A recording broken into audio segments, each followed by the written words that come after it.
Alright, welcome back. So I ordered a pizza for some reason. I don't know why. I'm super fat, but I decided to do it like 3 days ago for some reason. I just wanted to try like this kind of pizza. So I ordered it, and it was supposed to arrive today right after work, but I'm not getting any sort of notifications or anything. And if I look at my order, I don't even see it showing up, even though I think I got charged for it. So yeah, so I was waiting to get that pizza and maybe do a video at like 6 or 7 instead of right at 5 today, but I have no idea if that pizza is going to come or not. So and I'm not at all hungry. I'm actually gaining a lot of weight, eating way too many calories.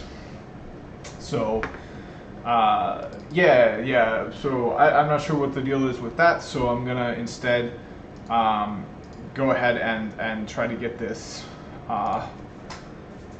video made. I have kind of a lot of work ahead of me. I've got to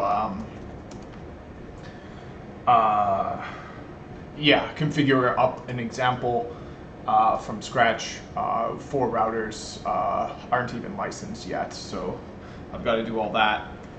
Let's just go ahead and do that before I do anything else, because that's going to take a while to boot up. So I can concurrently do things while the lab is booting back up.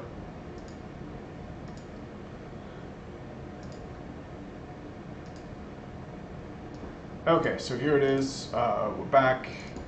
We're going to be learning about egress node protection. So we're going to be doing a lab on that that's provided from the official Free Juniper documentation. I already made this. So this is going to be the second video in this topic.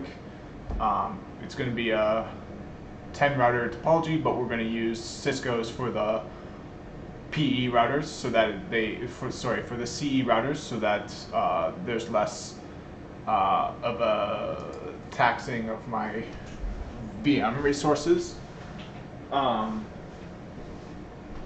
Okay, so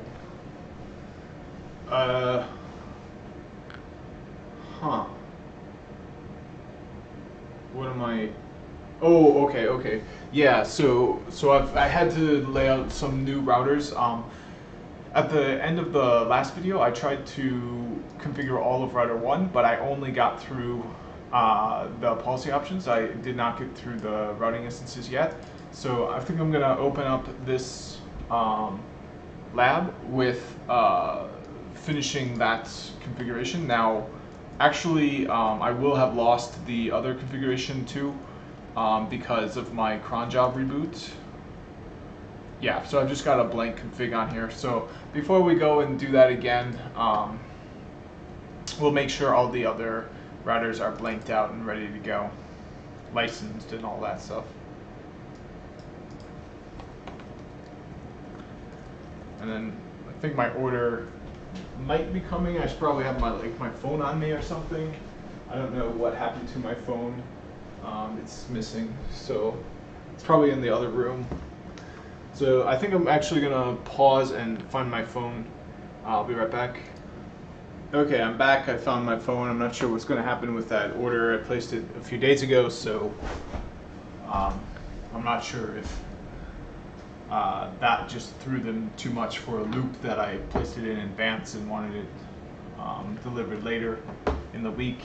I thought you could just do that, but maybe you can't. It looks like I didn't get charged for it though, so I guess I'm just gonna assume that it's not gonna show up, which, as I said before, is totally fine with me. I'm gaining a lot of weight in quarantine. Okay, so yeah.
Oh, okay. So that.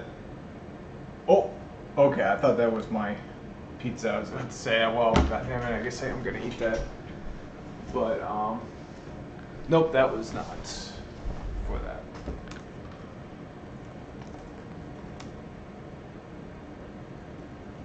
Okay, so I should have 4 lines of configuration after I commit this.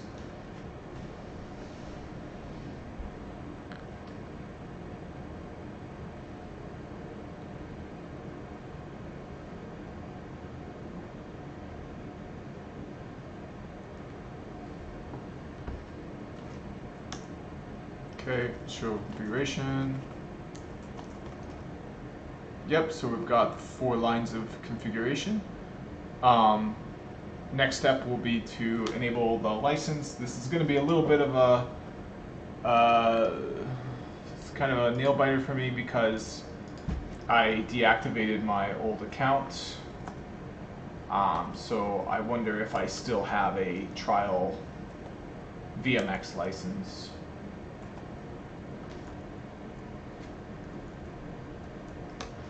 And if I don't, that would be like so bad.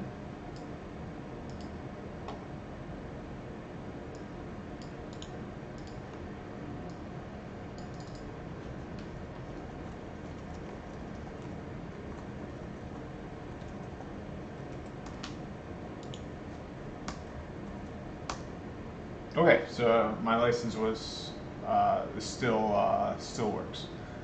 Okay, so let's go to Router 4.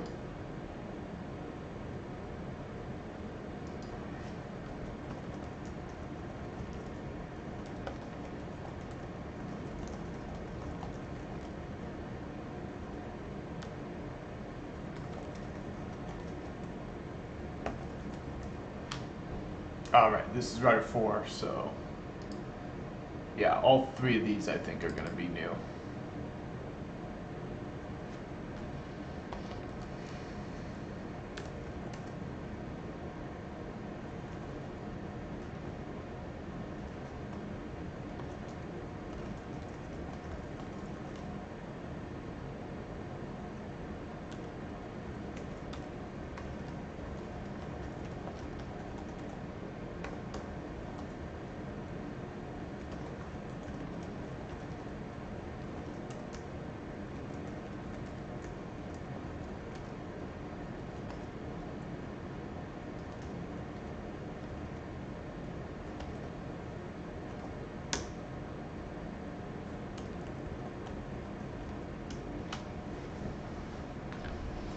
God damn it, I was kind of craving that.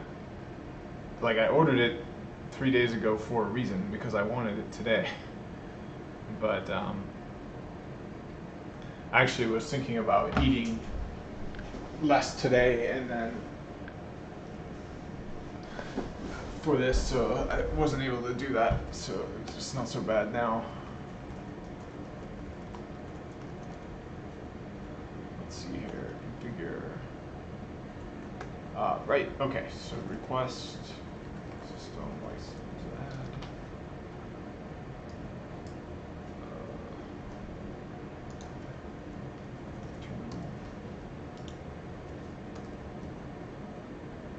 Perfect.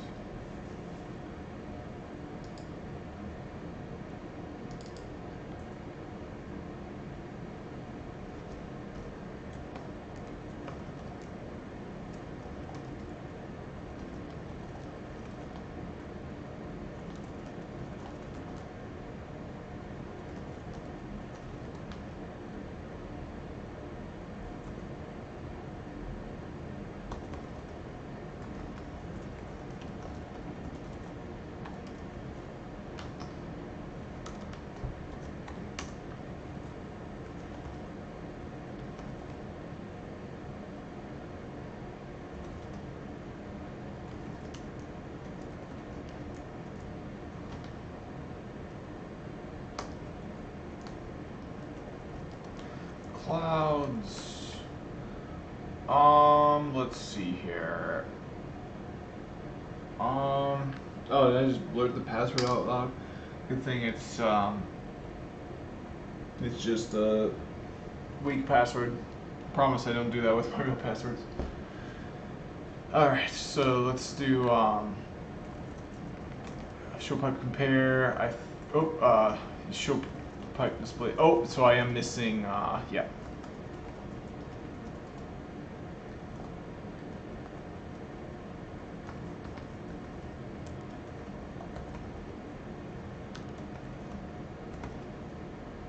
There we go.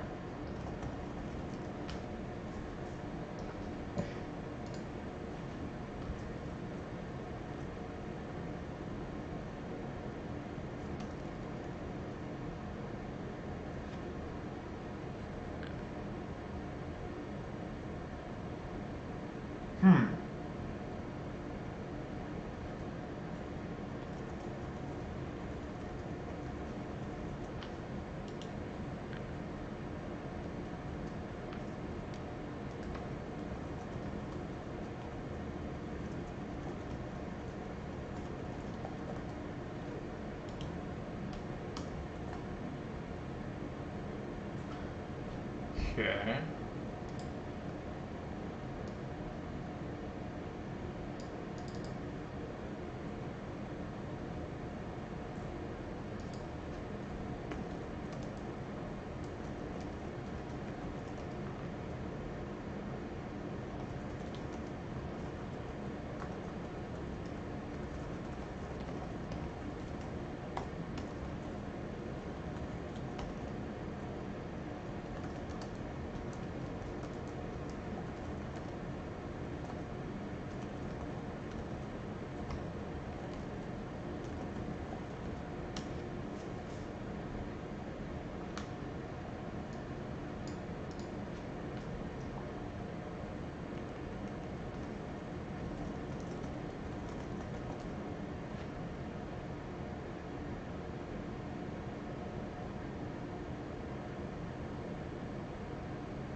Okay, so I've got the routers all to a beginning state, so let's go and add the configuration now.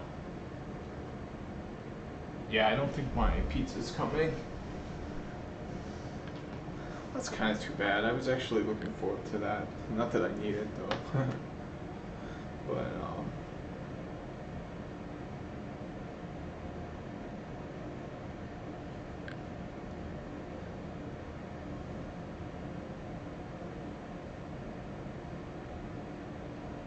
yeah, it says my order is here.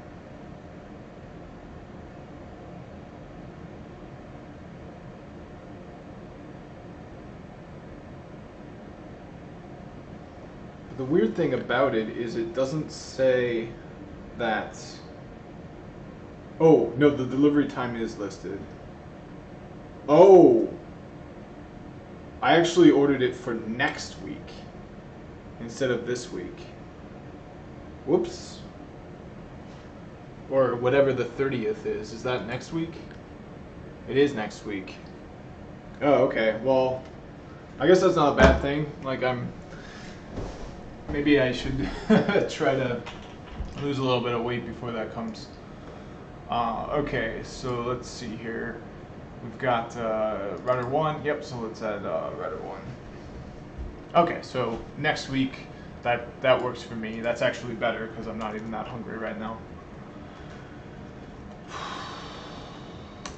Okay.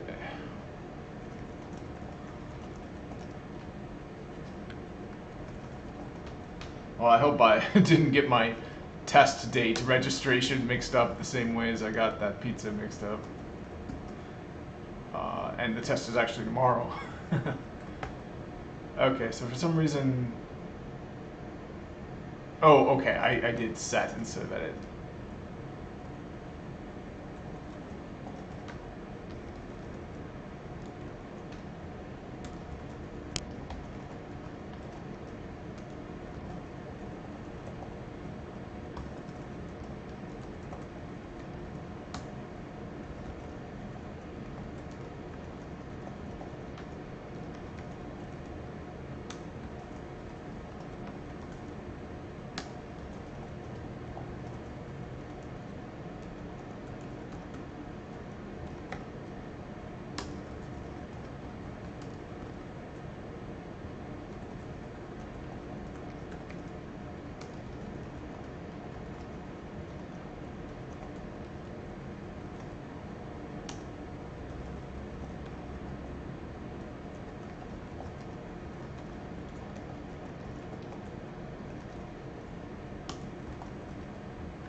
Okay, and there's more to this command, I remember from last time. Yep.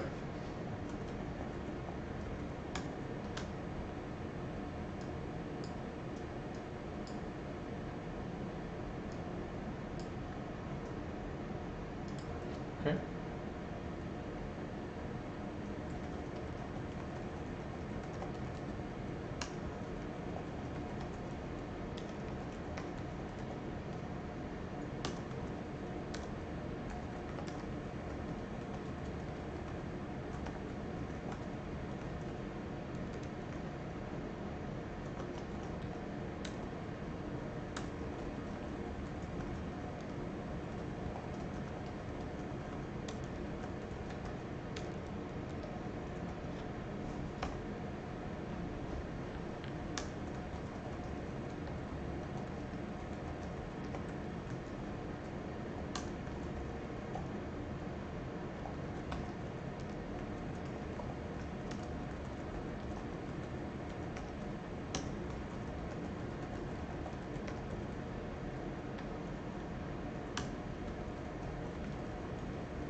Okay, hopefully we're good to go.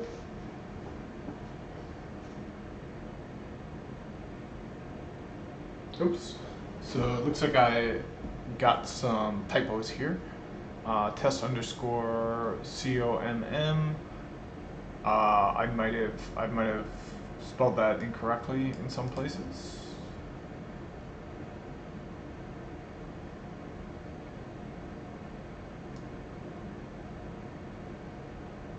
Ah, so it's not that I got it wrong, it's that they got it wrong. They did text here, but they did test here. So I don't know if it's meant to be text or test.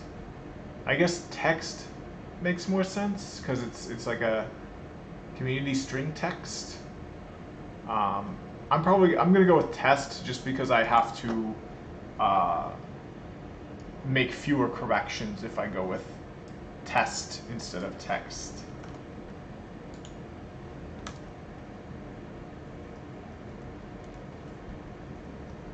Okay, so I only need to correct this one line if I'm going to go with test, otherwise I would need to change those 2 lines to text. Oops, and it looks like we can't configure a route distinguisher for a non-forwarding instance.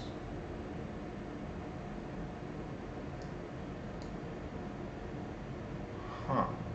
Okay, that's a new one to me. I would think you could, let's take a look at that.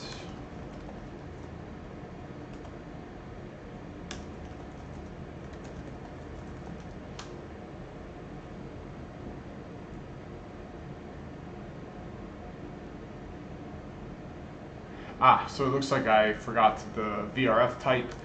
Having that instance type allows it to have a route distinguisher. So without it, I get that error message. So it's taking quite a bit of time. That's usually a good sign.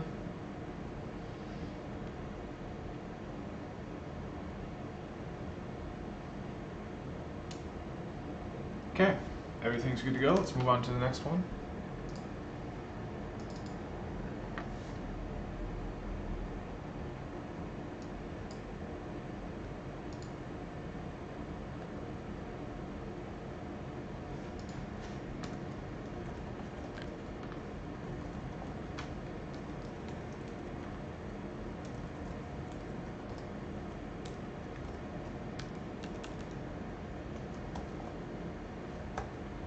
Oh, I did the same thing I did before, where I used the wrong keyword. I used set instead of edit.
Okay, so this is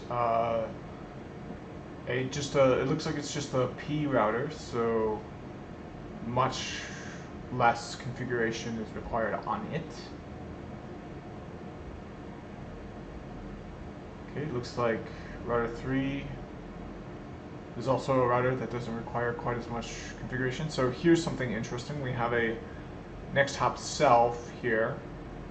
So I'm hoping that where I went wrong in the other topologies that I went my own way on will be evident, or will be made clear by this one here.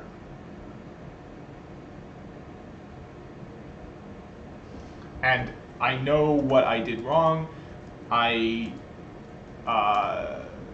left it so that the next hop was invalid. I did not include a proper configuration, either knob or policy option, anything like that, to have it so that the NLRI included the appropriate next hop, because I just didn't know how to have a route target be a next hop.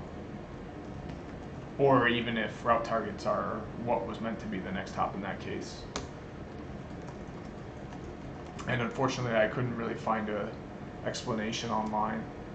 A lot of that's really one of my main reasons for making this, is just because there's such little information about Juniper. Like, I know that this will be valuable to somebody at some point, just because, if nothing else, then just say, hey, I feel your pain. But hopefully, just seeing my kind of strategy and all that will help somebody.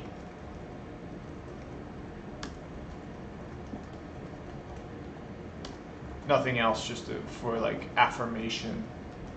Affirmation, I do think is can be helpful.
Oh, I see. I skipped down a line here. I'm actually going to be right here, so the next line is going to be here. Oops, actually no. I skipped down really far. Oh no, I'm right, because yeah.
Alright, router 4 is next.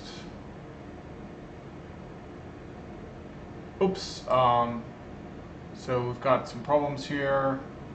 I probably did a fat finger. Let's take a look.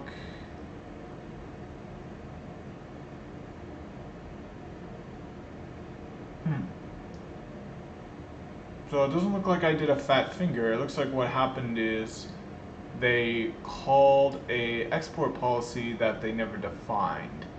But it looks pretty clear what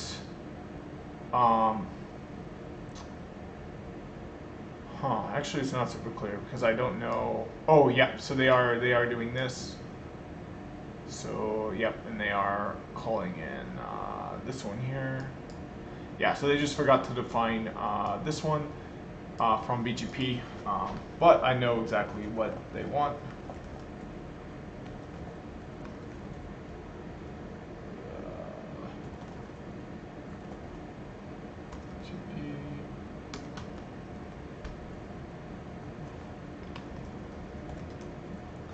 Okay, so that's as easy as it is.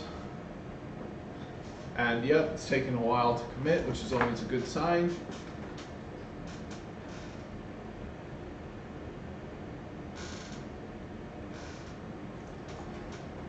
Okay, on to the next one.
Okay, and there should be more to this. A NET address usually ends with .00.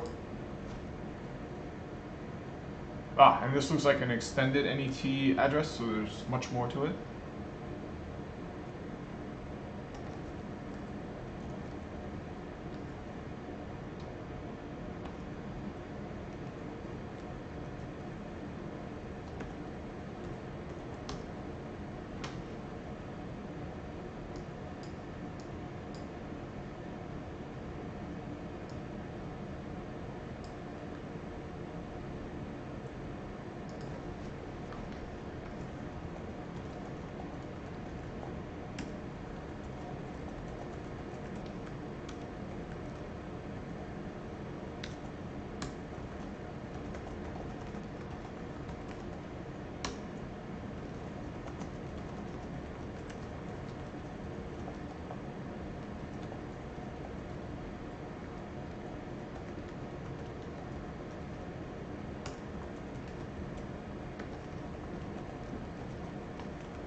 Okay, so here's the command of the hour.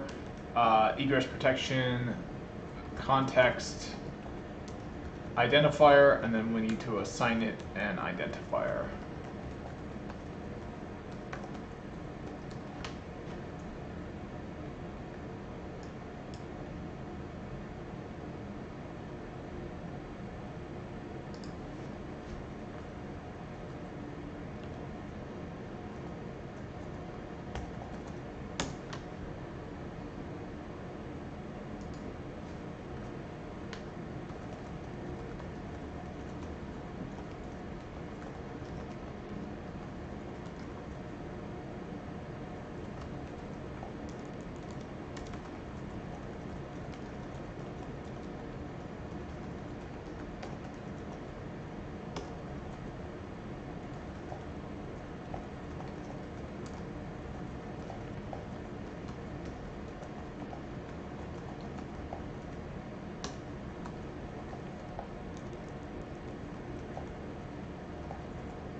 Okay, so let's see if there's any more to the story on that command.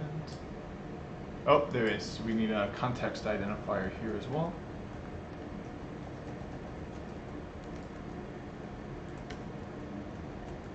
But it looks like they're not using the primary keyword for this one.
Okay. Oh, it's taking a while. That's a good sign. Ah. Oops, so it looks like that next hop self. Oh, I see. So,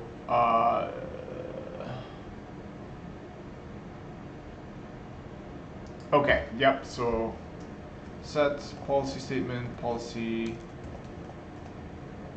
Yep, next hop self, term one, then next hop space self.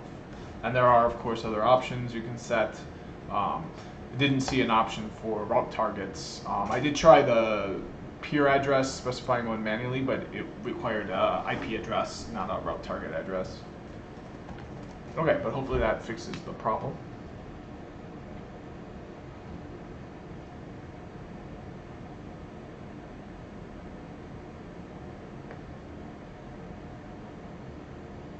Yes, perfect.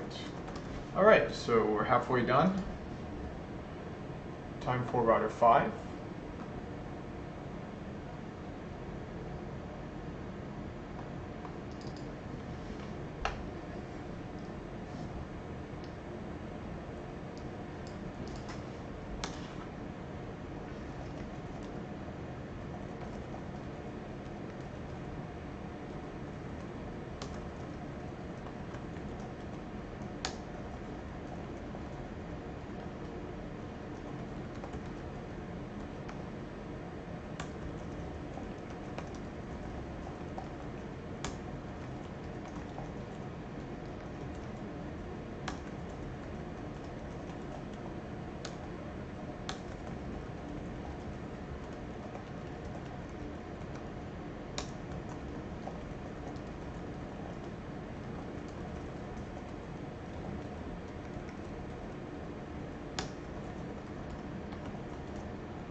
Okay, this is probably a pretty long address, just like the one above.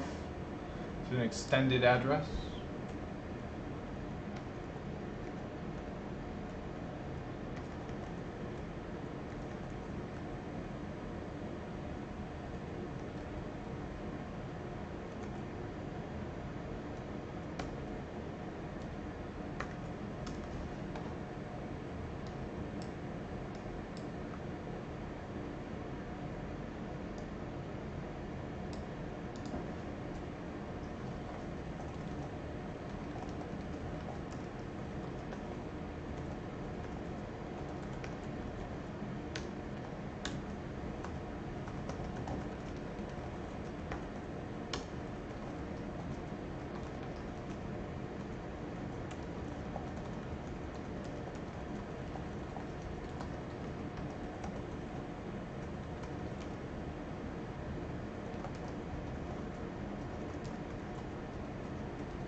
Alright, looks good to me. On to router 6.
Okay, I think it's inet.3. I'm just gonna make extra super sure.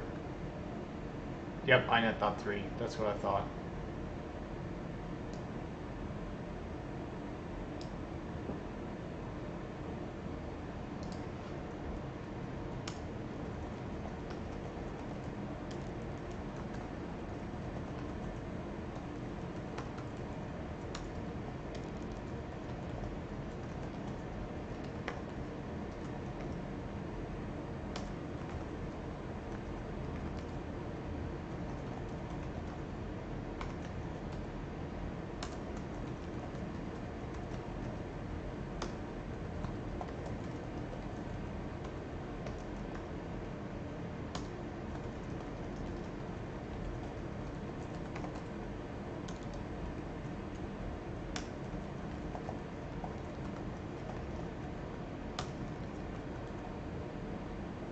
So yeah, the peers AS, looks like they've got a typo in their documentation. It's going to be peer AS is the command.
Perfect. So getting near the end. Oh, so looks like I've got a underscore here. So I think they've got the same problem where it's test and text.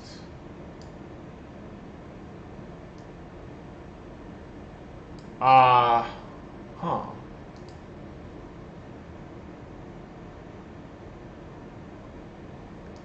All right.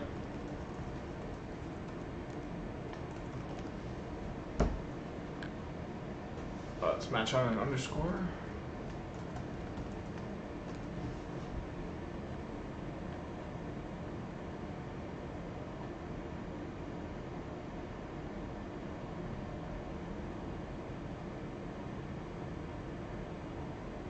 Community is referenced but not defined. So I'm wondering if I'm missing this line here.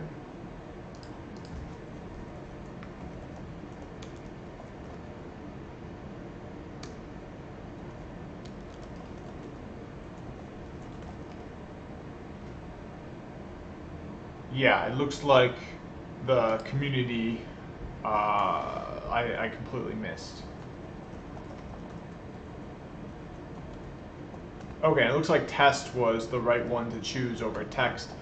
Test is used consistently on this router.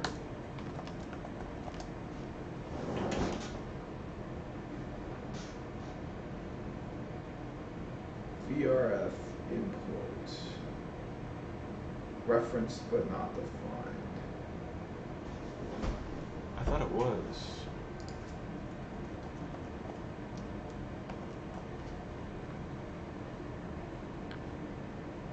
Oh, I named it, oh,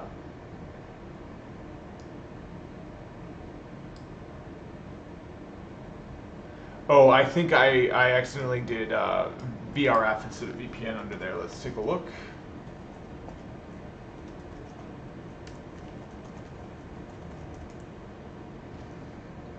Yeah, I did VRF here instead of VPN.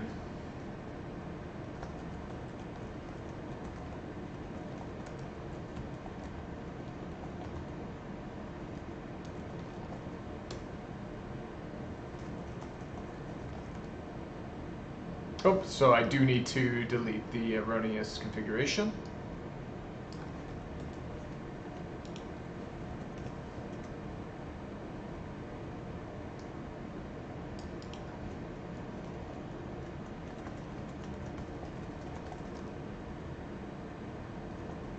Oops, we gotta go top. There we go.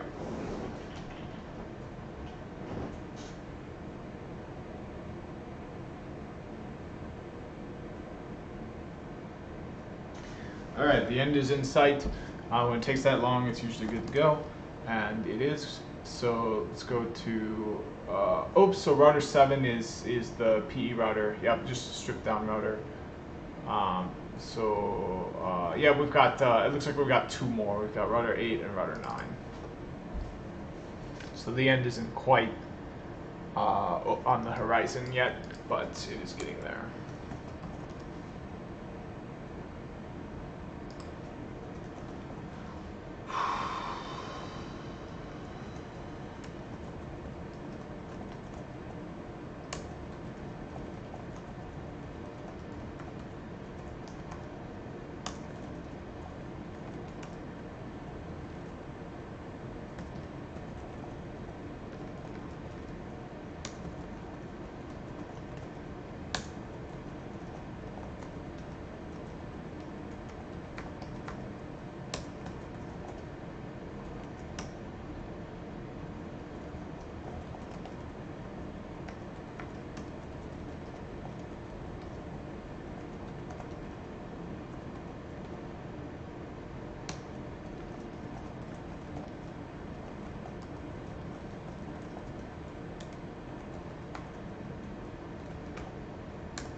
Okay, I might need the primary keyword at the end of that.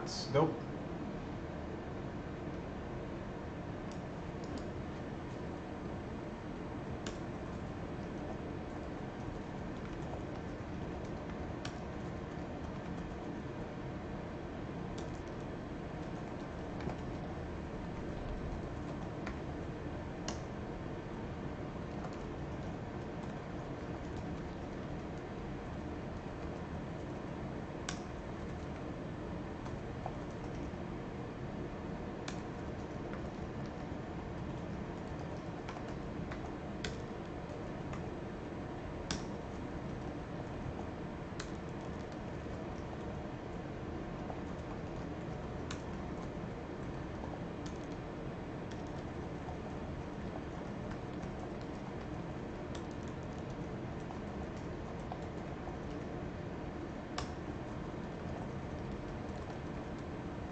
Okay, hopefully this is good to go. We're gonna do the last router. That's gonna be Juniper. The rest are gonna be Cisco's, and it's just gonna be really stripped down, simple config on those. Oops, and it looks like we've got some errors here. I think I had the same problem. Yep, where the syntax given in the documentation is incorrect. But there we go, nice and easy. I've also got a export list that is not being, that is not being properly configured. Oop, I need to do a display set relative, my favorite keyword. Oh, I see, it's related to the other one, so it should work now. It's just because the next hop self policy statement wasn't properly configured, so when I tried to use it in the export statement, it did not pull in. Okay, but everything looks good now that I fixed it, so let's move on to router 9.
All right, good news. And this morning I was getting like couple tunnel here, but I'm feeling like good. I don't have it at all. Just straight up went away.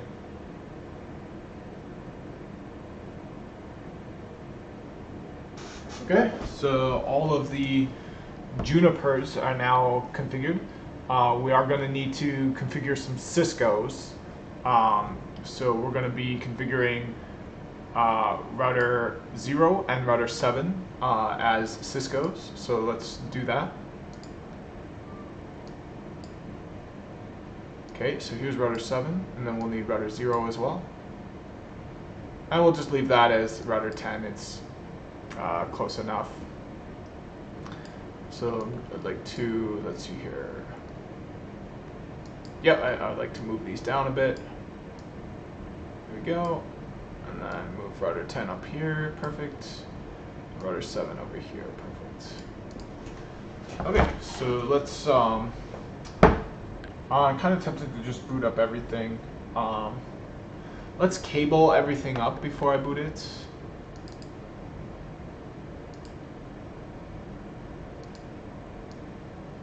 I wish they had the cabling there, but they don't. But the good news is they included descriptions. It makes things a lot easier. Okay, so 0 is going to go to router 0. Yep. And then 1 is going to go to router 2. Oops, but I don't know what port on router 2 it's going to go to, so let's look that up.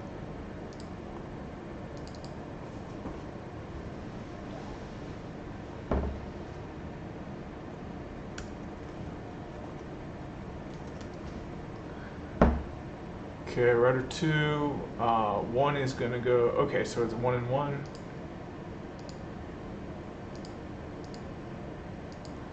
Okay, and then router 0 is going to go to router 3. We don't need router 1 anymore.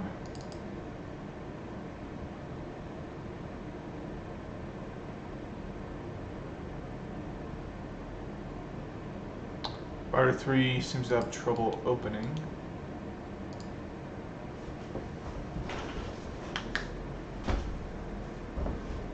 Okay.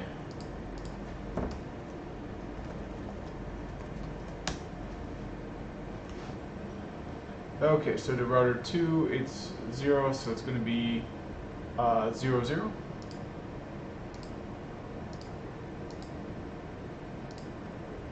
Okay, let's move over to router 8 for now.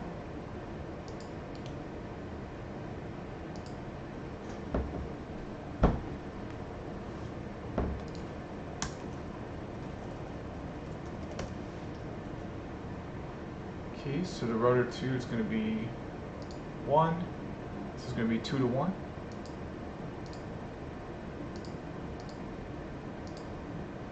Alright, so we're done cabling router 2. Let's keep working on router 8. It's just got one more connection to router 9.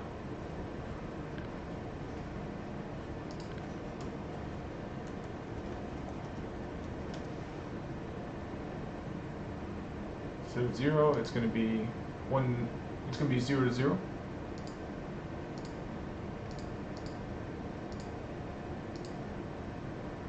Okay, and then we might as well just do the other one on router 9 as well. It's going to be 1 to a interface on router 5.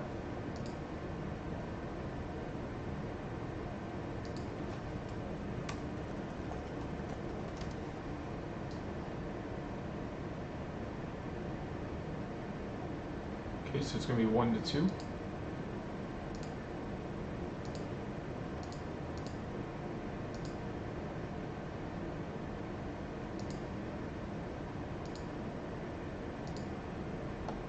Alright, so let's go back to router 3 and open up router 4.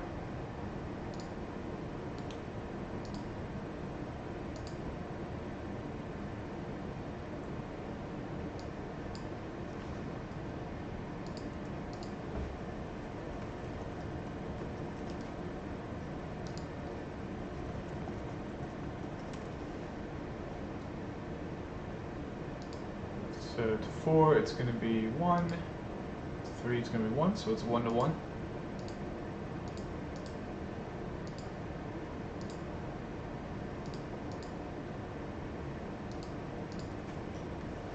And then we've also got a connection to router 5 here on interface 0.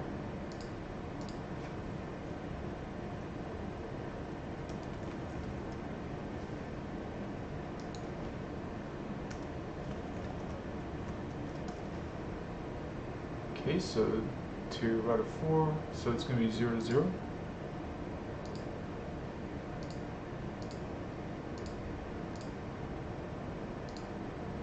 Alright, so now, yeah, that's convenient that we had to open up 5. Puts us right where we want to be.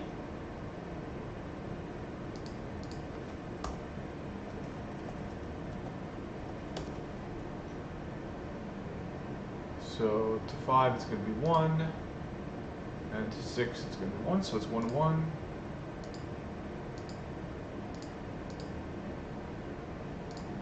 Okay, and then on 6 it's going to be 0, so 0 to 0.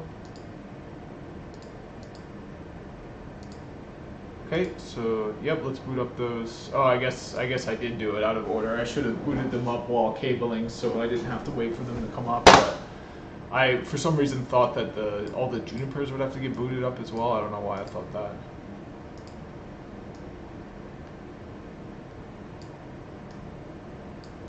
Okay, so we'll have to unfortunately wait a little bit for these.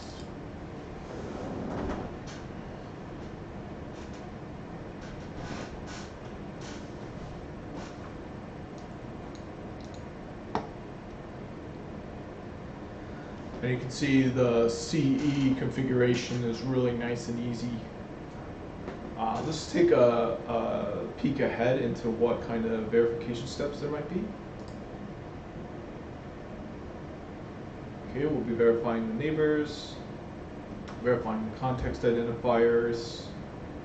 It looks like that's the only verification we'll be doing though. But that might be enough because those neighbors might be down.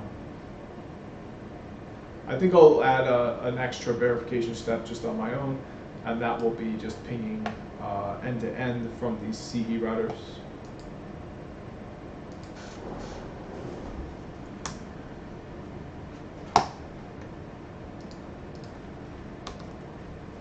Alright, still booting up.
Oh, I see. I'm messing things up here.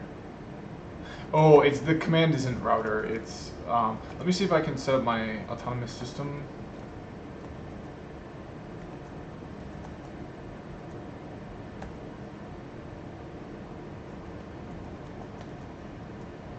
Okay, so the command is going to be interface LO0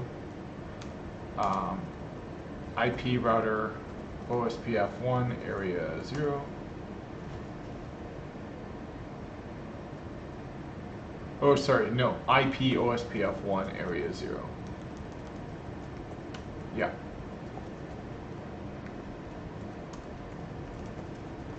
There you go.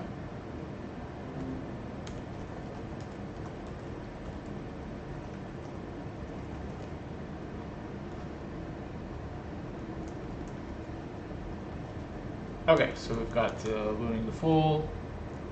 Should have some routes. I'm surprised there aren't any routes. I think we're good to go though, as far as we might get a route once we have the other side up. Yeah, once we have the other side up, we'll probably get a route. So let's move on to that. Unless, of course, there's an issue.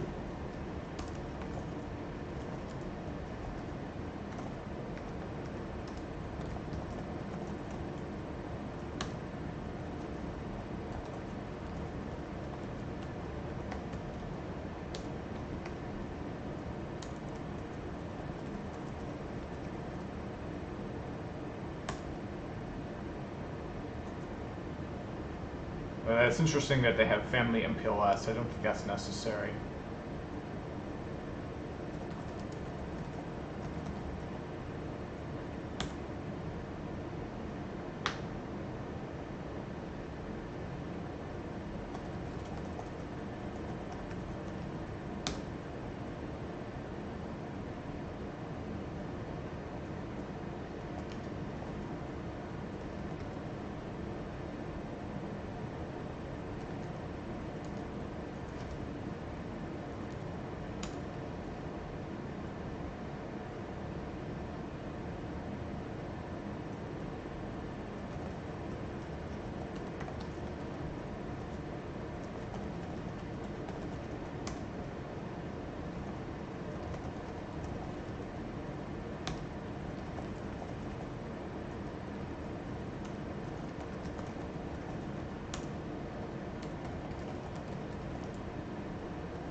Oh, come on. Yeah, I thought there'd be a... Oh, it wasn't up yet. Ah, even so. I thought there'd be an OSPF route. Okay, well, let's do the verification steps.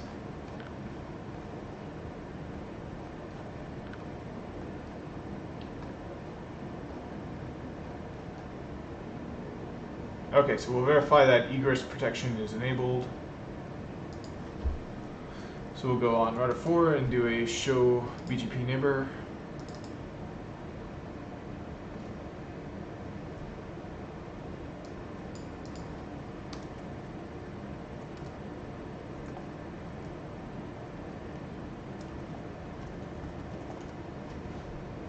Okay, and we're going to look at the neighbor to 2.10. Which we have right here.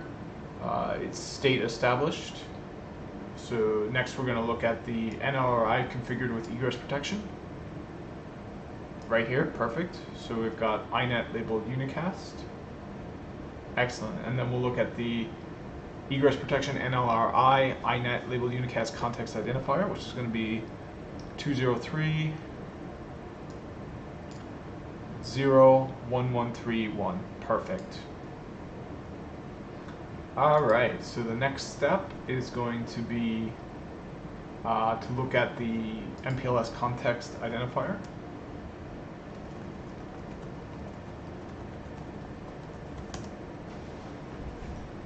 Okay.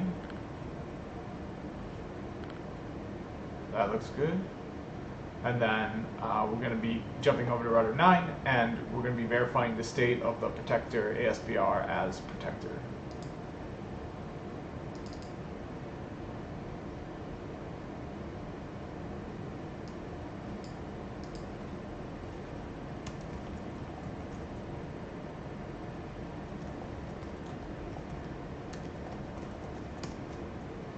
Okay, so yep, router 9 is the protector. Perfect. So yeah, everything went as planned. I guess I'm not sure what else to do. It'd be nice if I could ping end to end. I think I'll be able to do that by the end of this.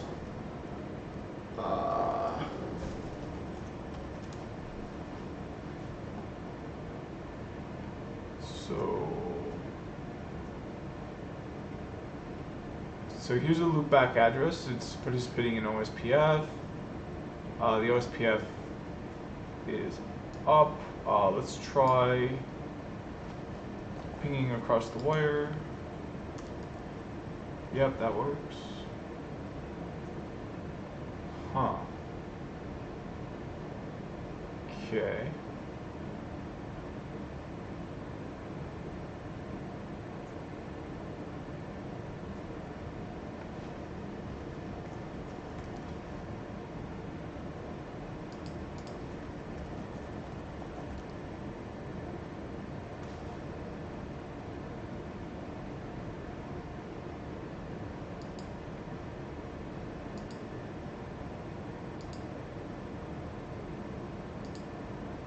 Oh, that's interesting. It's the same subnet.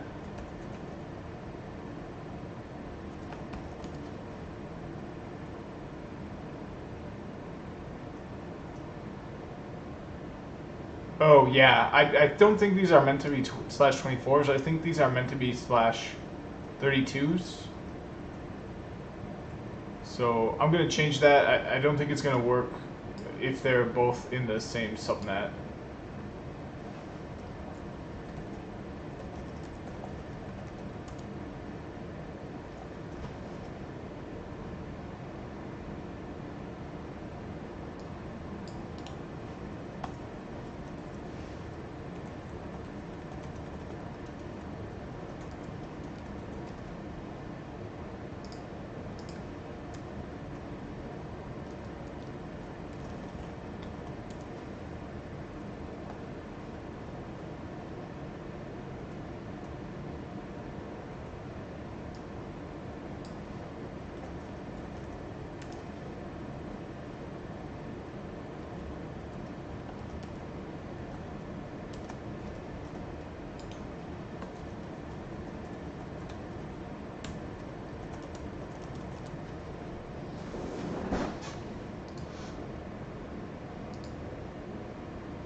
Okay, so we still don't have any OSPF routes.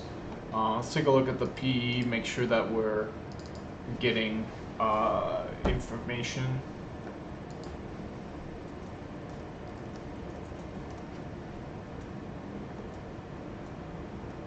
Okay, yep, so we're getting, so this is interesting. We are getting the route here through OSPF, but it looks like we're not receiving it from the other side.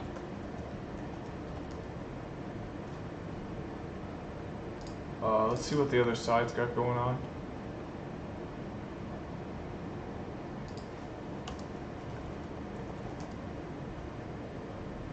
Okay, yep, so we've got that same problem where it's not exchanging the VPN routes, which is just so bizarre. I do not have a good understanding of that. And the test is like tomorrow. It's not tomorrow, but it feels like it's tomorrow. I've only got like 3 weekends, I think. Let's see here. So I'm taking it the 18th. So I won't get this weekend here, but I'll get 1 weekend, 2 weekend, 4 weekends I have. So I want to put those to really good use. Yeah, I've only got 4 weekends. So let's think about this. Why is it not? So it wouldn't be exchanging because of a policy. So we've got, yeah, we've got our label switch path. Let's see if that's up. So here's the problem. Our label switch path is down.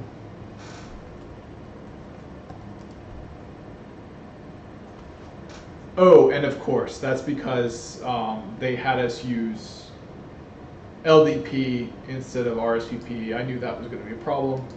So, yep, the problem has been resolved. Or, sorry, I know how to resolve the problem now. We just need to enable LDP. We'll probably need to do that on every single last router. So let's do show permissions, show IP, private, delete protocols IP, set protocols RSVP,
Oh, this is interesting. They have extra knob toggled on this.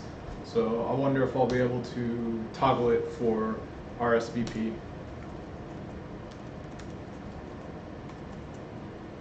Nope. Well, I'll just leave it off.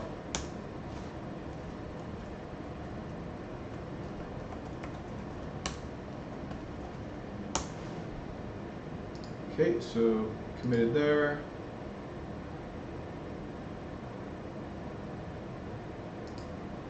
Committed there. Okay, so we've got these two and then these two.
Okay, so yeah, getting there. We got 2 more left.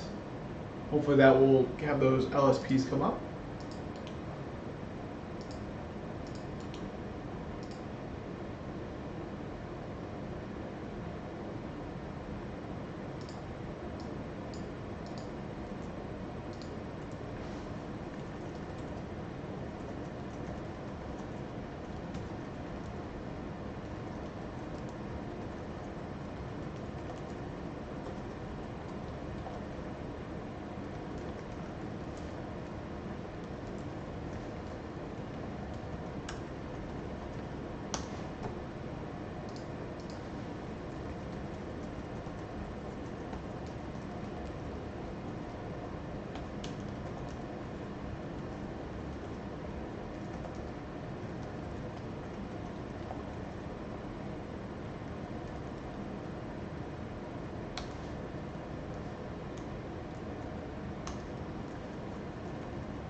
All right.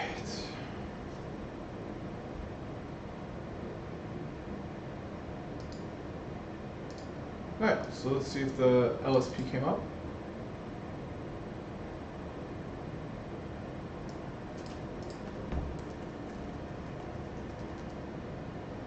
Oh, we've got one up, but the other one is still down.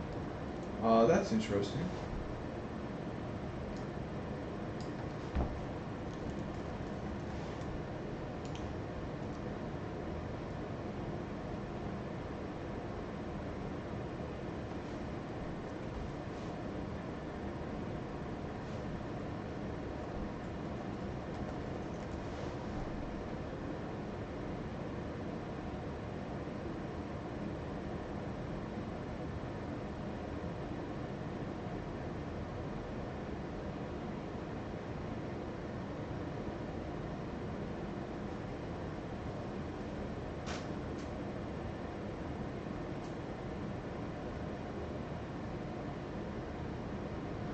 Oh, is it this router right here?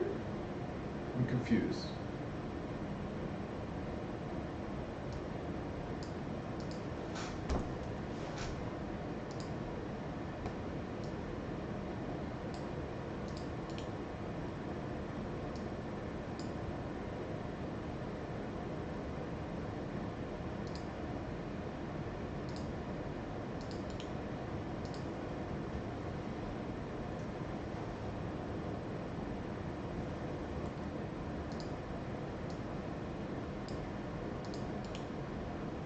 Okay, so it's meant to have another one here, but clearly there's something going wrong.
That's interesting.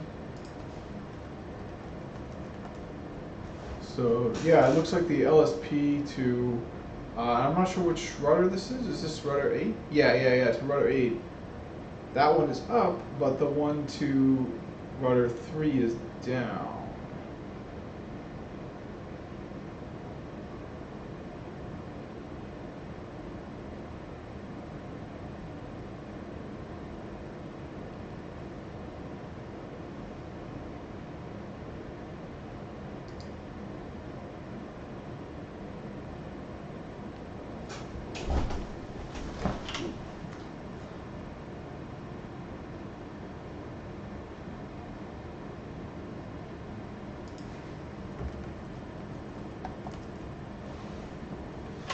Okay, all the BGP neighborships are up.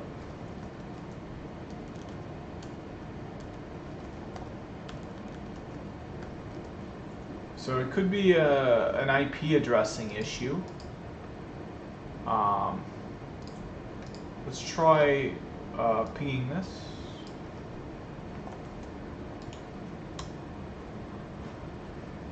Okay, so we can ping it. Let's actually do this. Let's do LSP detail. Yeah. So we've got a CSPF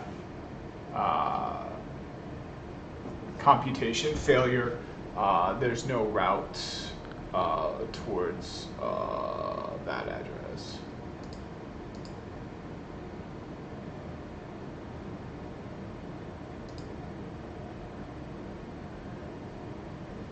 But it looks like it's configured pretty much. Oh wait, no. Let's see.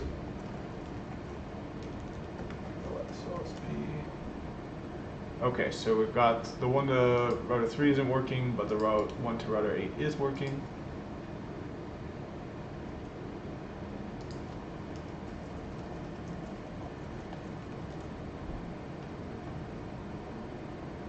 Okay, so I was thinking maybe family MPLS had to be applied to the loopback, but we can see that's not true because the loopback on router 8 doesn't have it. So it's going to be something besides that.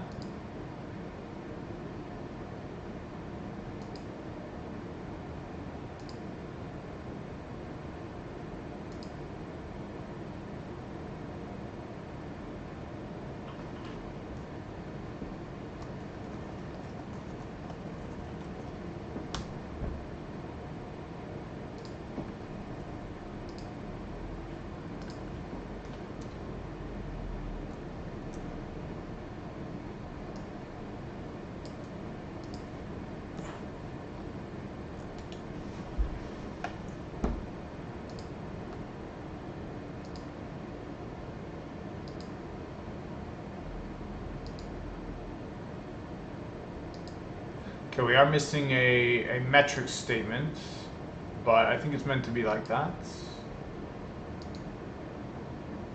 We're also missing a export statement from router 3. Or, sorry, from router 8. Router 3 has an extra export statement.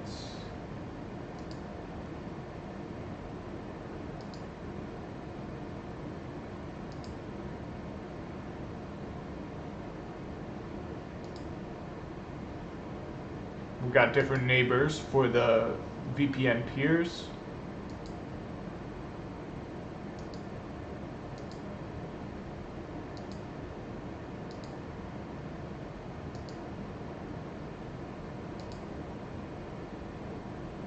Different neighbors for the okay, yeah, for the Ebgp connection, which is going to be right across the autonomous systems.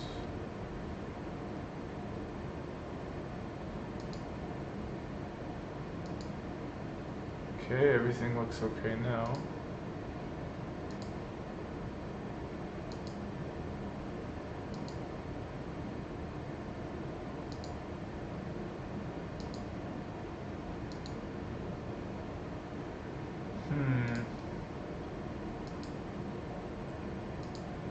Family MPLS is enabled on everything except for the loopback, but it's not enabled on the loopback here. Local autonomous system. Yeah, so everything seems to be configured pretty much the same way.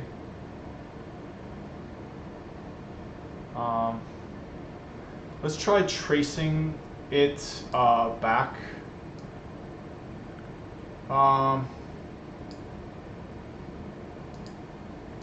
Well, let's try this.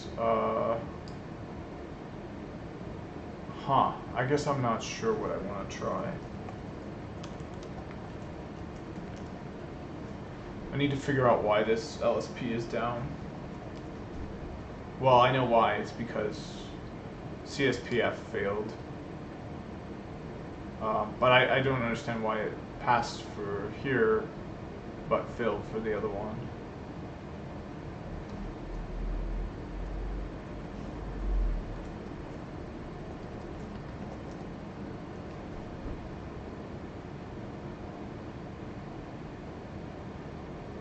So it says that there's no route toward 192.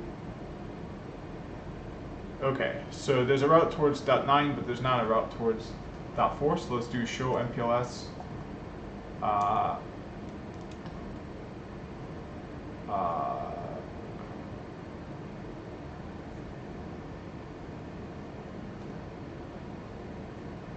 LSP?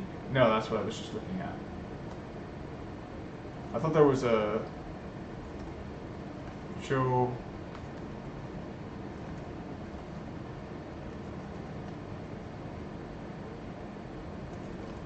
Oh, those are the named paths. I thought there was a way to look at the. Oh.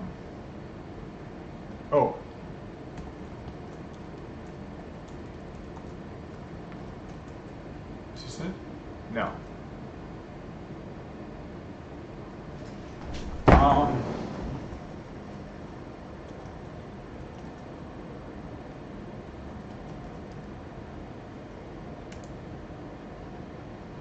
Okay, so we've got Rsvp sessions. Let's check the Rsvp sessions on router 3.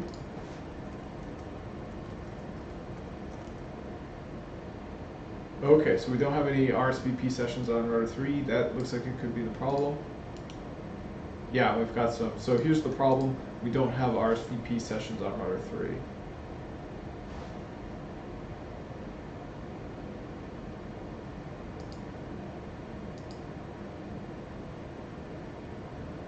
Okay, so let's take a closer look at these IP addresses.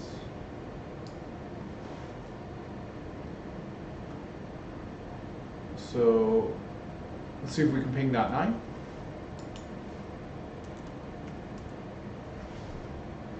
We can, okay. Let's see if we can ping .14.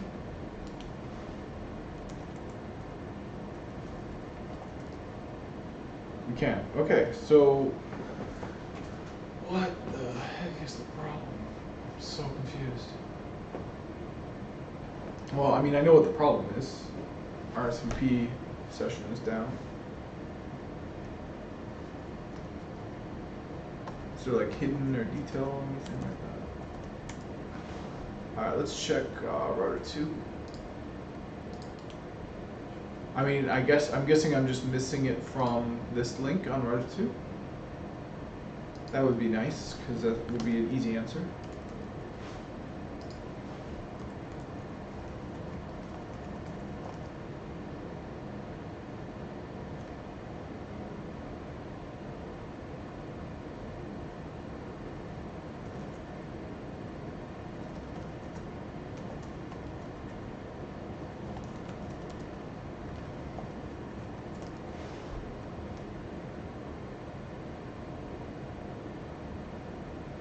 Nope, I've got it configured. With an family MPLS is on there.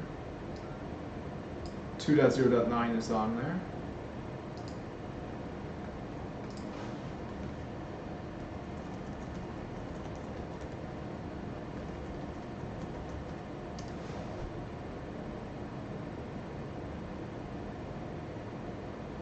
Yep, 2.0.10.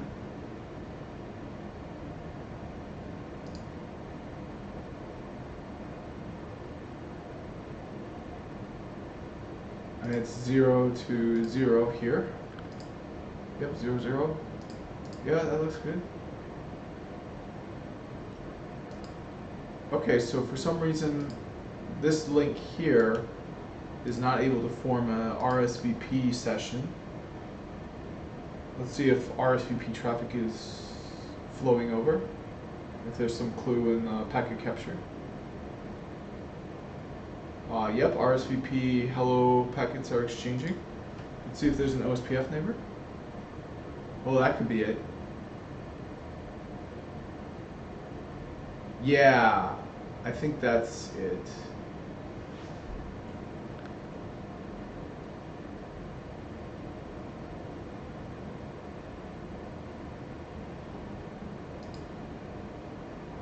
Nope, Ospf is enabled on all of them as well.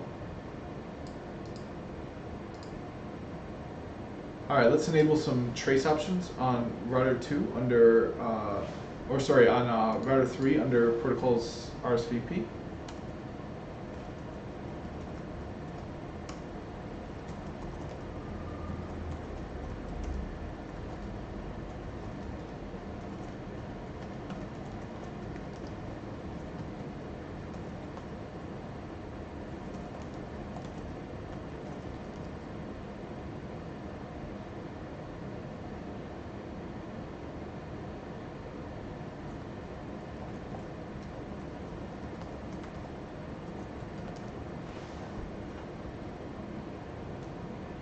Okay, and I think I will actually need to do it on router 2 as well.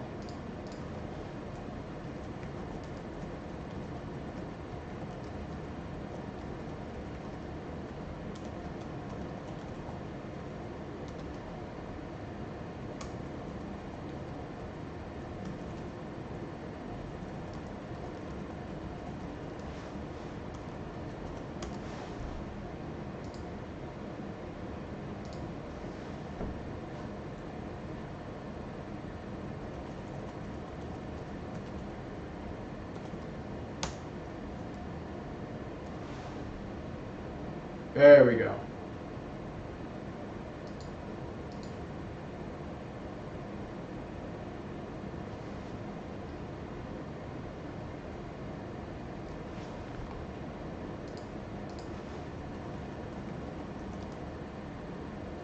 Okay, so it looks like I do have an Ospf neighbor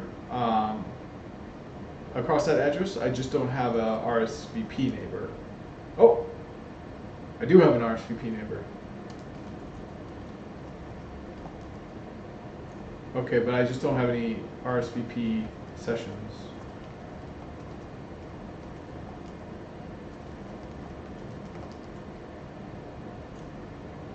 Huh.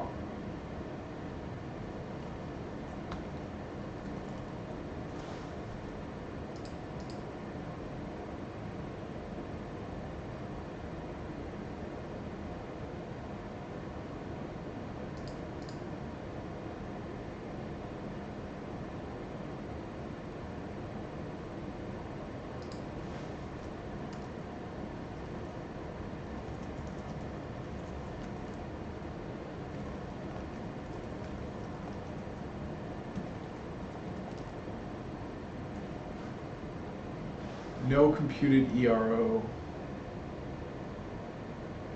Yeah, there's something very strange happening. Is it because traffic engineering has to be enabled on router 2? I mean, clearly, I would think that there's a difference between router 3 and router 8 that is causing this problem.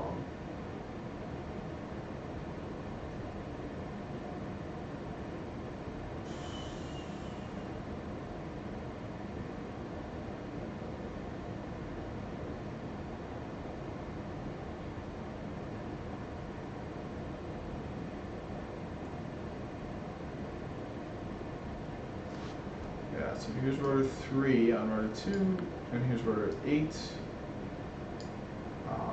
So yeah, everything looks good.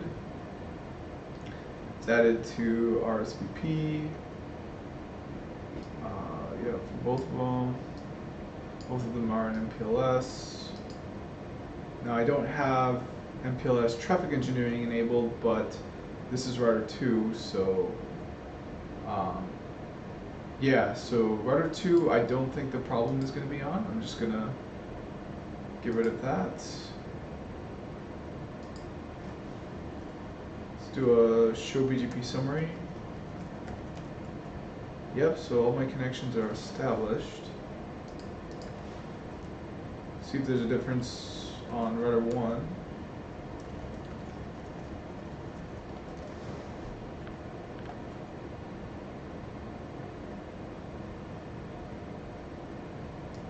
is router 2.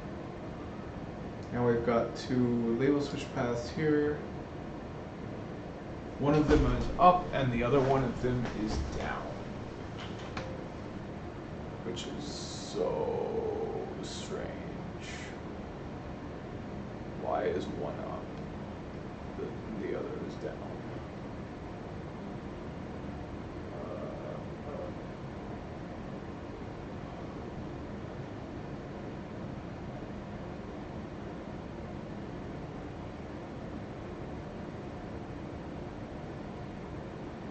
Okay, so the answer is not going to be on here because they're going to be configured the same way, as long as we've got peers. Let's see here, show Bgp Summary.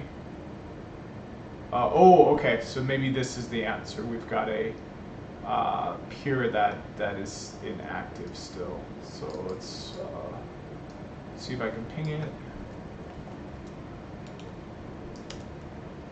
No route to host. Okay. Alright, so what's this meant to be?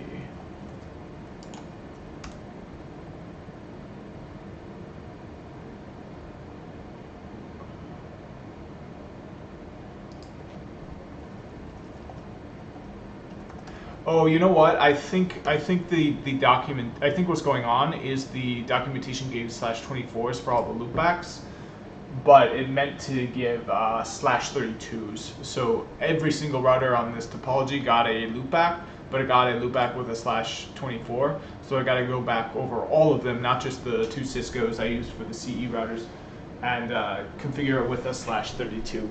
So I can do that. That should make things work a lot better. I'm going to switch to standing mode here, and I'll flip the lights on, and then I'll do that, and hopefully everything will be good, and then I can end the video.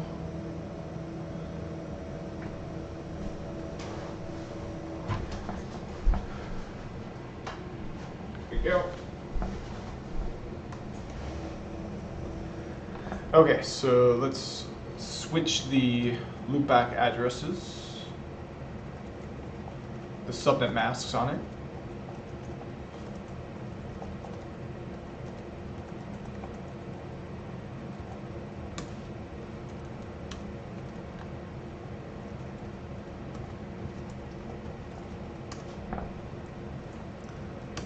Okay, so we're good to go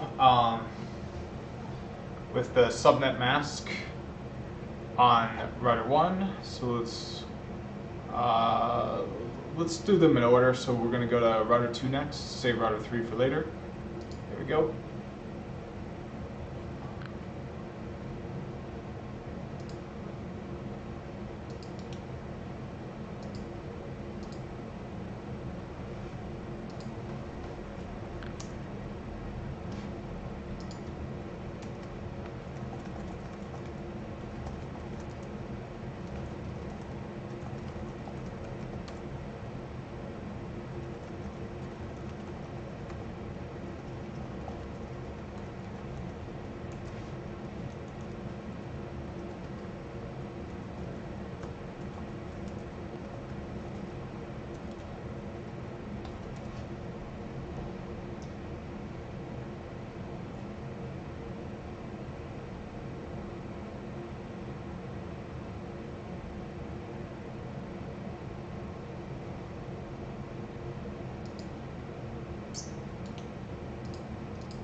Oops, I thought I did a monitor stop on here.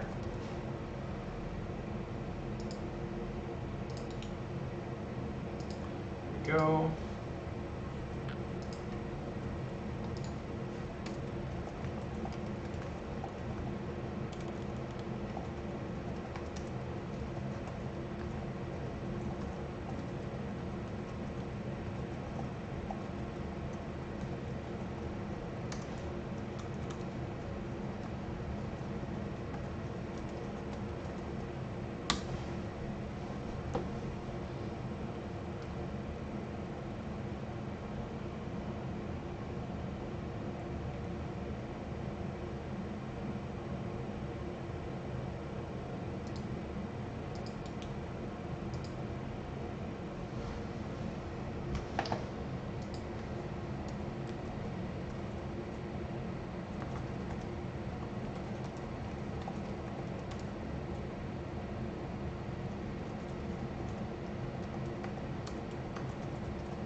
Yeah, so I definitely don't think they meant to do /24s. There's all kinds of mistakes in these. I mean, where I'm coming from, that's not the worst thing in the world, because then I get practice in fixing mistakes, which is going to, I think, be no small part of the troubleshooting section.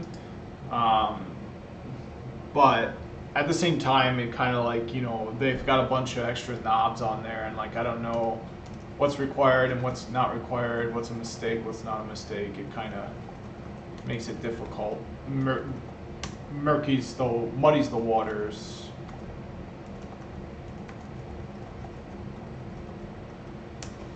Because I don't know, so show protocols, like for example, they've got, okay, Y metrics only, I know that. And then bubble one disable, yeah, that looks good. Let's just, yeah, like this labeled unicast readline at 3. When does that need to be toggled? I don't know too much about that. Multi-hop TTL10. Like, yeah, I'm just seeing a lot of stuff I'm not super comfortable with, and like, I don't know if I need to be comfortable with everything, or like, I have a feeling I'm gonna get just absolutely destroyed by this test. I'm gonna open it up 8 a.m. on the 18th and just be like, okay, this is way over my head. I haven't seen half of this stuff on here, but I mean, that'll happen if I don't stick to my, because anything multicast, anything class of service, I just won't have seen if I don't keep working. So okay, so I think we've got nope, that's the last routers. So let's see if things look a little better now on router 1.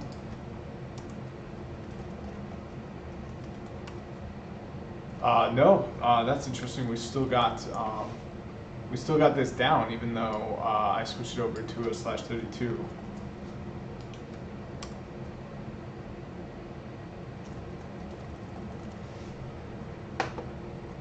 Yeah, so now we've got a bunch of /32s in there. That's interesting. Huh, why is that down? I don't know why that is down, and I don't know why the other side has not learned this. Do I have the right loopback on the Cisco here?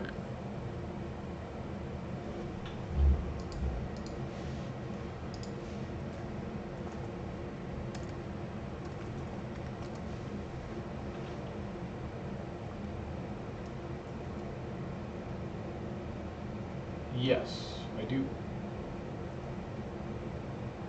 Huh. Yeah, I don't understand what is happening right now. MPLS. So I fixed all of the loopback addresses. Let's do a deep compare of R3 versus R8.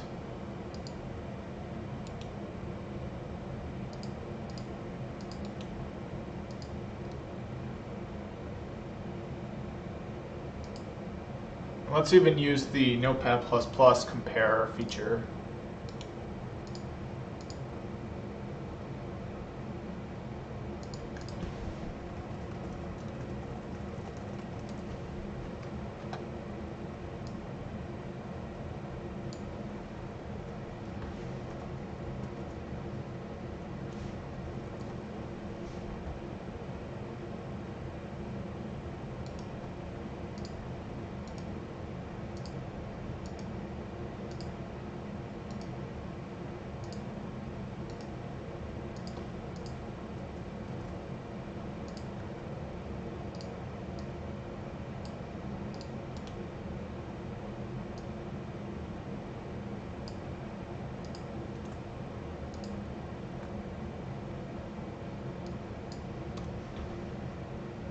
Okay, so here's the two show runs. So we've got let's see here, some differences. One of them is 42 lines, the other one is only 41 lines. So it looks like, oh, okay, that's because one of them has trace options and the other one does not. Okay, we've also got some differences here. Yep, just the host name and the encryption hash. Of course, the IP addressing is going to be different. What's this? Okay, so there's lots of differences here. Oops, it looks like it's just the name of the group that's different. And then the name of the neighbor is different as well.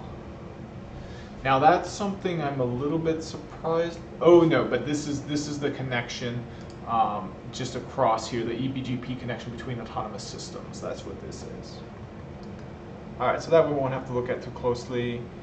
Okay, so this is the local address. We've got .4 for the local address, and .9. Maybe that's a problem. Maybe it's meant to be something else besides .4.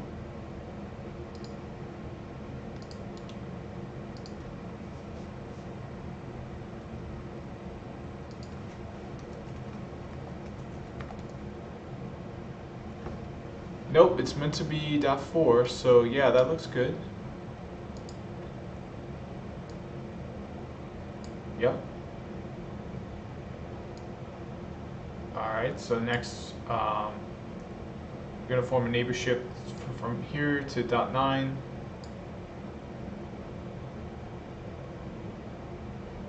Yeah, so this is forming a neighborship. These neighbor to each other. And then we've got, aha, I found it.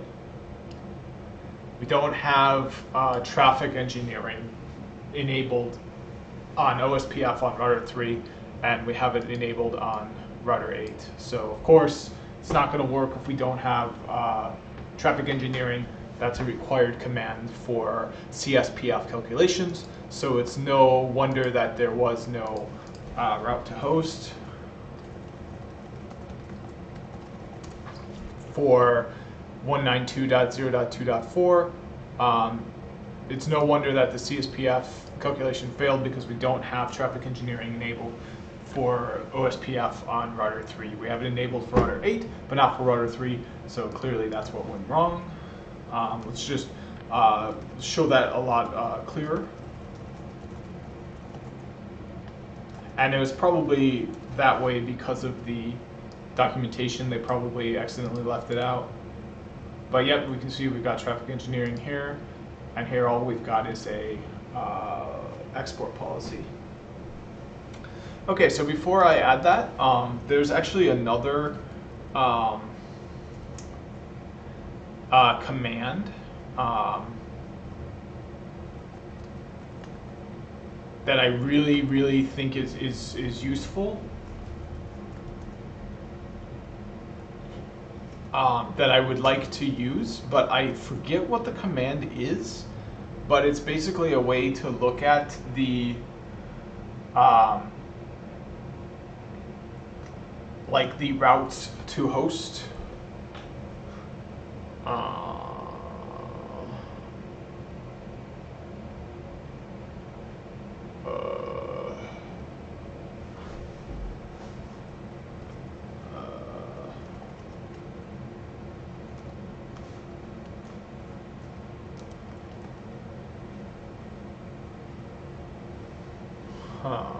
Okay.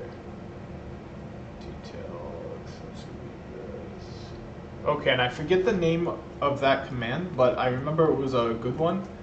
So I would like to try to find it. So Juniper MPLS path.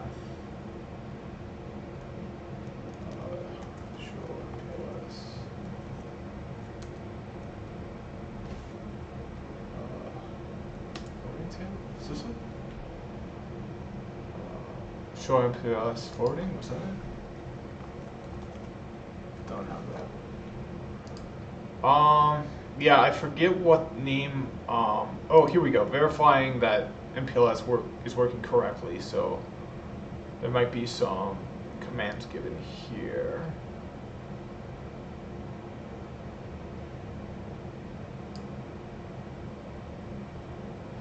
Oh yeah, this is one I probably need to route forwarding table protocol. Family MPLS. Okay.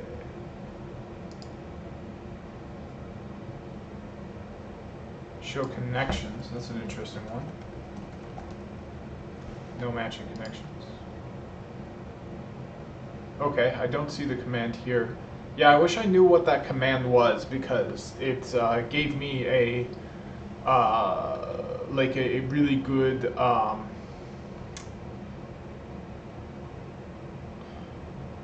like it made it really clear. I mean, it's not information that was like a missing piece of the puzzle or anything like that, but it just made it clear if a piece of the puzzle was missing with that command. So maybe it was like show route and then like traffic engineering or something. Oh no, I think this is it. Yeah, TE. I think it was a show route command.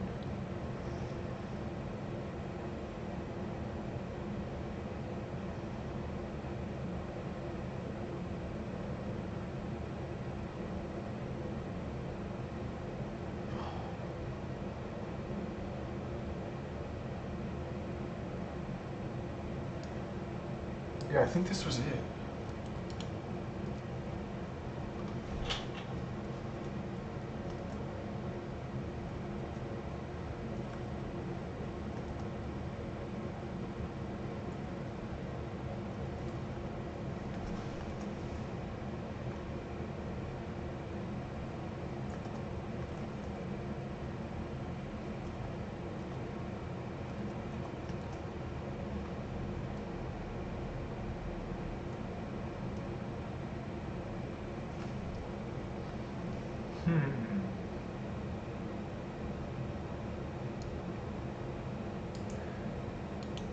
Yeah, I think it's a show route command, but I just don't know which show route it is. Let's try this. Juniper show route traffic engineering database. Ah, here it is. Show TED database. That was it. Okay, so that's a little bit upsetting that I forgot that command. Let me add it to my notes.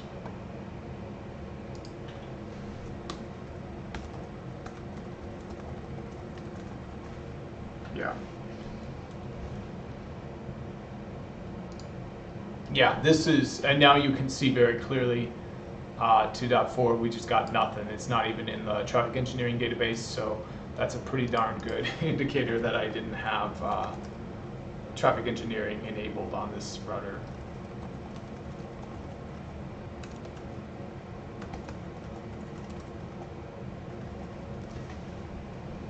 Okay, so we should see it popping up now. And I think we can do a ID. Yep. So system ID. Yep. There we go. So we've got information for this now.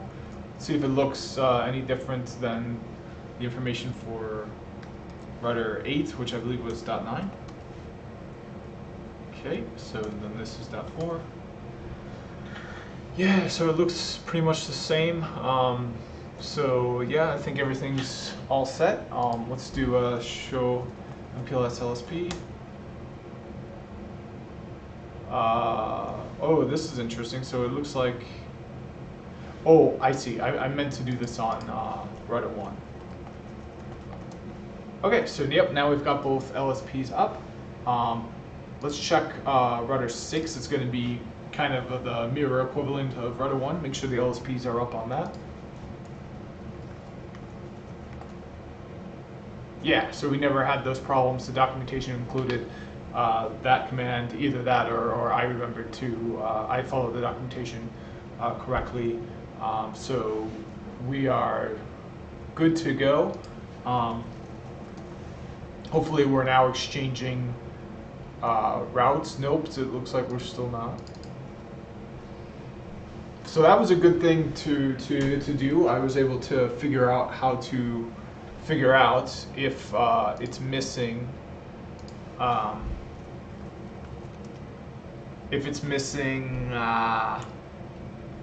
OSPF traffic engineering. If it's missing that command, when I do show TED database, it won't show up in the database.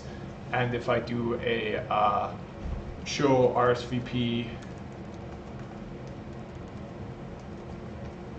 session detail, it will say no route to host. So finally, okay, it's all coming together. I really understand it now. I'm happy. So, but I am still a little bit sad that I can't exchange VPN routes. I wonder if I've got hidden routes. Nope. Let's try the show route hidden on these. Oh, you know what? I bet you it's because of my Ebgp export policies aren't consistently applied. I noticed that they weren't. So display set pipe match external. Okay, so it's going to be named to R8. So let's take a look at that one. Yeah, so we don't have a. Oh no, we do. We do have an export policy.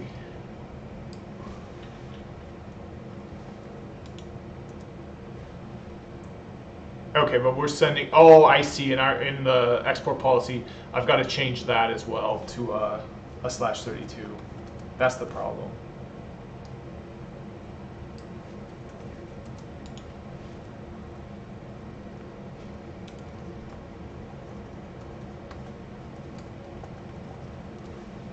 Okay, so that I think will have to be done on all of them.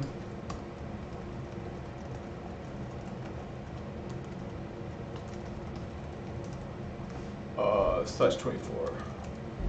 Yep, so that's got to be fixed.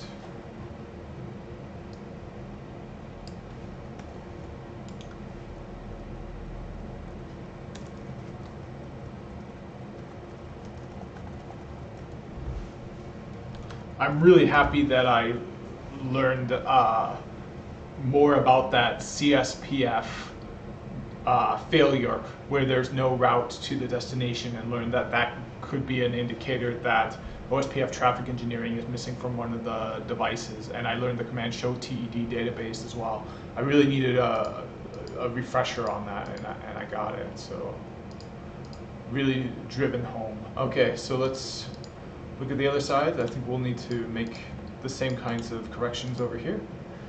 But then after that, we should be able to ping end to end. Once I can ping end to end, I'm gonna end the video. I've been doing it for like, yeah, going on 3 hours. But you know, this is the last 20 some days before I take the test, so I think I would really end up regretting not studying as much as I possibly could before taking it with such few remaining time left.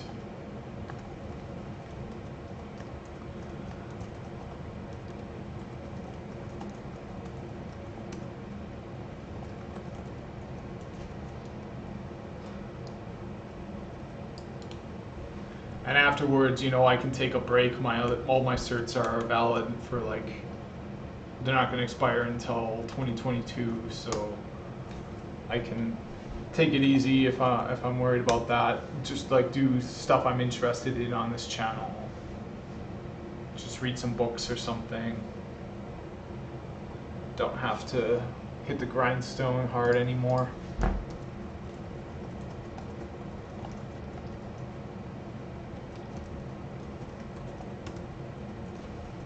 Although I would like to get the CCIE wireless.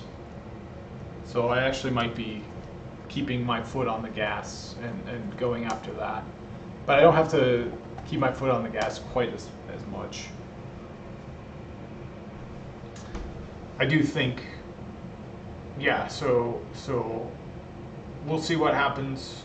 We'll see how I feel. But right now, let's see if we've got an OSPF route on the Juniper. Sorry, on the Cisco.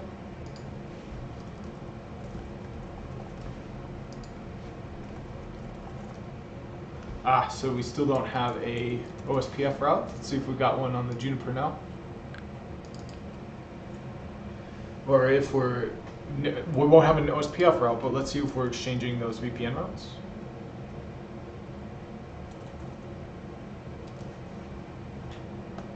So we're still not exchanging the VPN routes.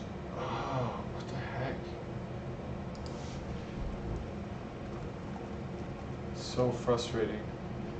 Let's see if I've got a policy that actually exchanges them. So we're going to be importing. So we did that. We exported. Yeah. So it's in there now. We can see. Let me grab the name of the yeah right here. So if I do a show route, table. There we go. We can see we have 192.0.2.8 in there. That's because our export policy here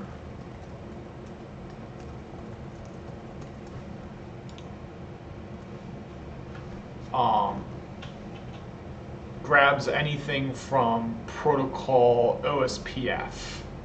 So let's take a look at our OSPF routes in our table, and yep, we've got one here coming in on our customer-facing VPN. So because of that, we're going to put it in this table as well. Okay, so now let's see if it's being advertised out through BGP. So show. Oh, here we go. So here's the problem. Our end-to-end BGP neighborship is down, so we're not able to exchange these routes. So let's see if I can ping it. Okay, so we've got no route to host.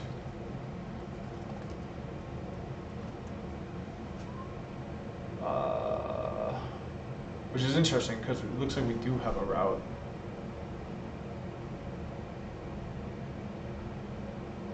Okay, so this is meant to be to router 4. I'm just paranoid right now, so let's do a show configuration pipe display set, pipe match, traffic.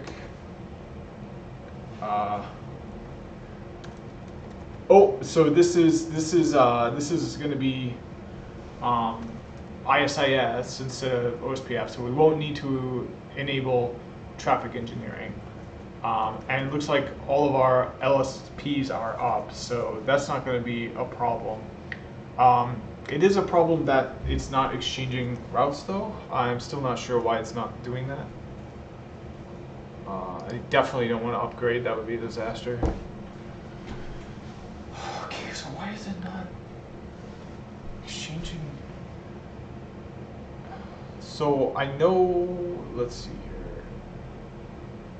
It's in the inet.3 table, not the inet.0 table.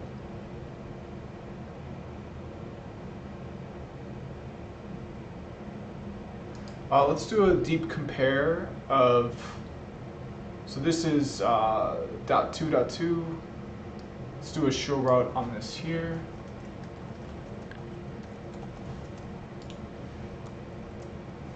Okay, and then let's, I believe this is going to be locally configured on the loopback on router 1, but let's double check that.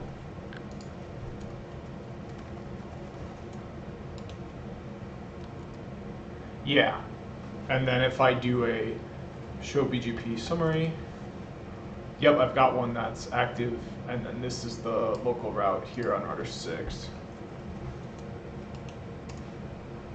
Yeah.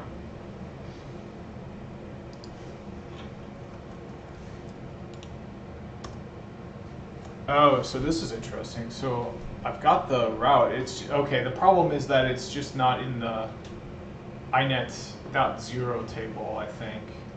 And that's why it can't be used for the BGP neighborship, I think.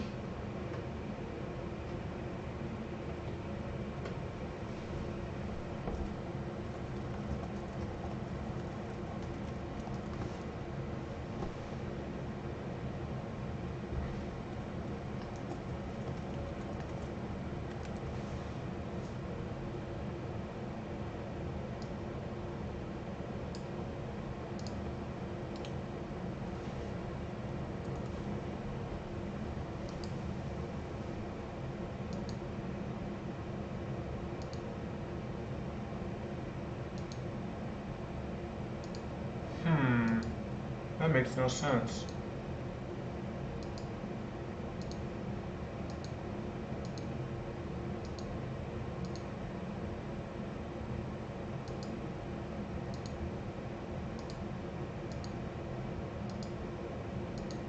That makes no sense at all. Let's do a show route advertising protocol BGP, and then see what's advertised to this neighbor. Hidden? No. Okay, so oh right, but it's the, of course, because the neighborship is down. Is it because the NLRI is not right? I think it has to be labeled unicast instead of.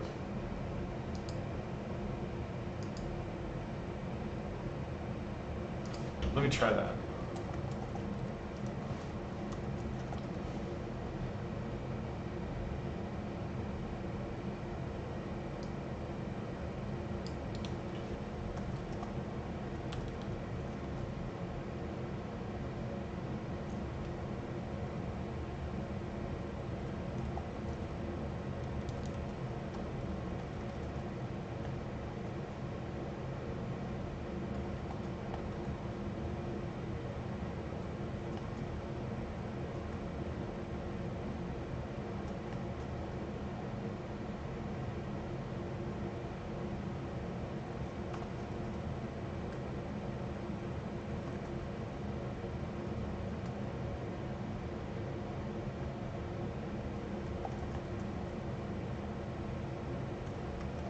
Yeah, I think it has to have this.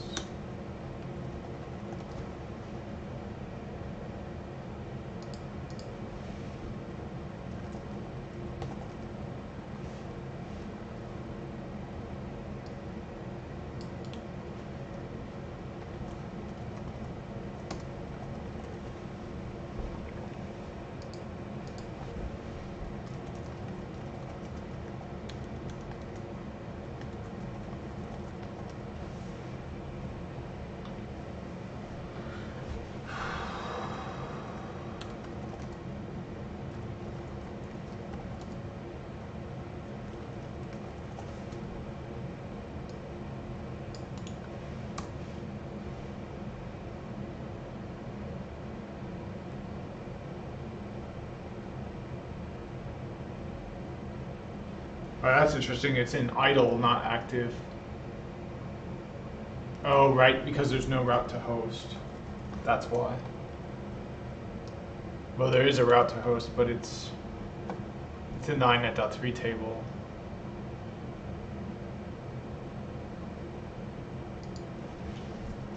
I'm going to roll back my last configuration because it didn't make a difference.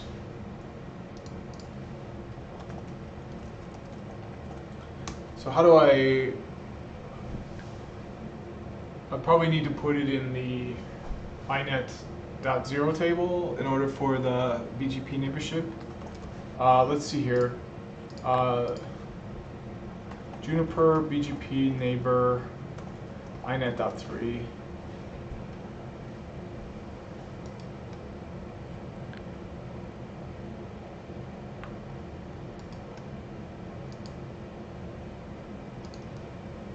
Okay, so when I first started configuring MPLS on Juniper routers, I came across a strange, mysterious INET.3 table. What could it possibly be? When I worked in Cisco TAC, I handled hundreds of MPLS VPN cases, but I never encountered anything quite like INET.3 in iOS land. As I researched INET.3, I found the documentation was sparse and confusing, so when I finally came to understand its purpose, I decided to create a clear explanation for those who are searching in vain. I will focus on the basics of how INET.3 works, leaving details of its use for later posts. For this lab, I will use my standard MPLS topology, which I'm borrowing from the excellent book this week, Deploying MPLS, from my employer, Juniper Networks, with slight modifications. For this example, I have already configured an IGP ISIS between core routers, as well as MPLS and Rsvp. We begin with no label switch paths.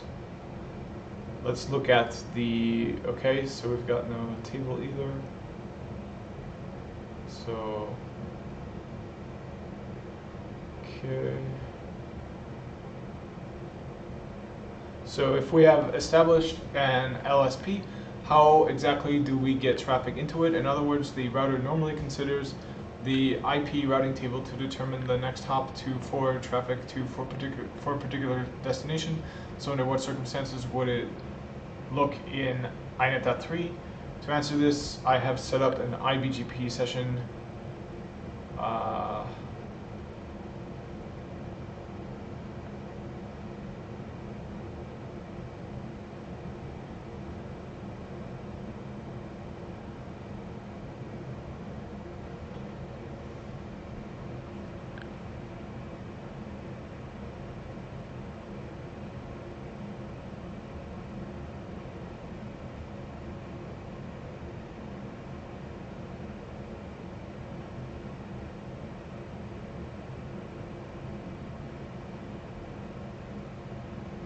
Yeah, I'm not sure why I'm not able to form a neighborship.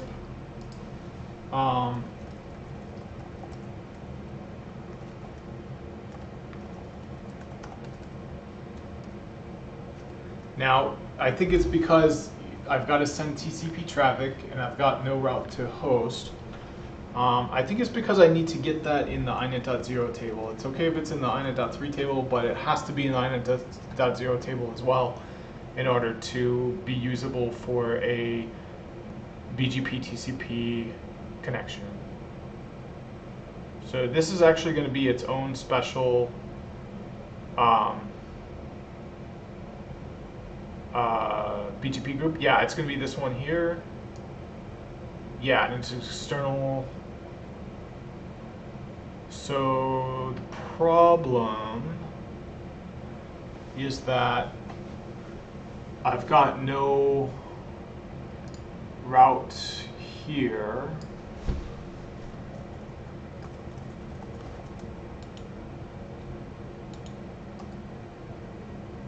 Except for in the INET.3 table.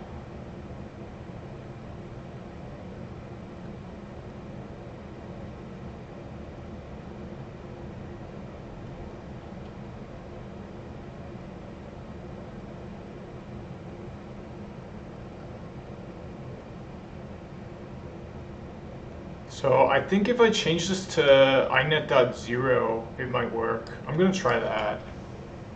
I don't know if that's gonna work.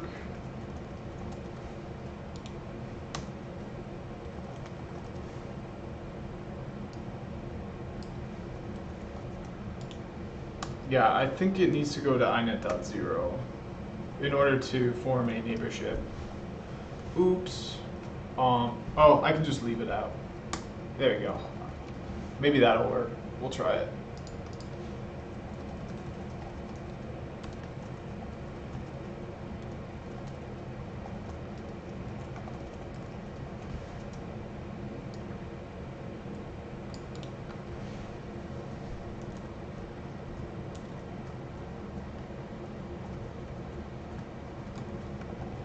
Perfect, so we're good to go. Oops, so we've got a problem here.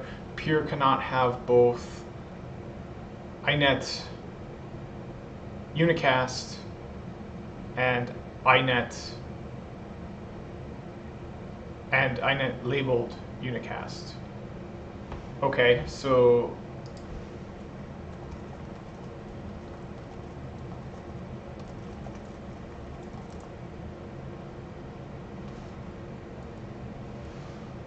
let's get rid of iNet unicast.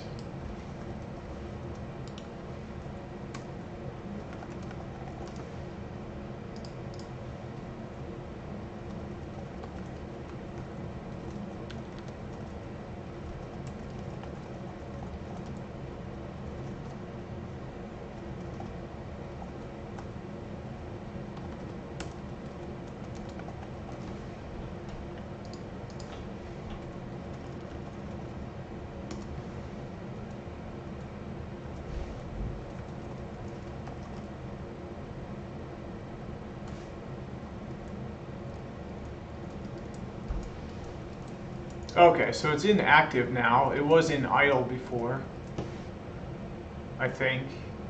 Or maybe that was just the last state.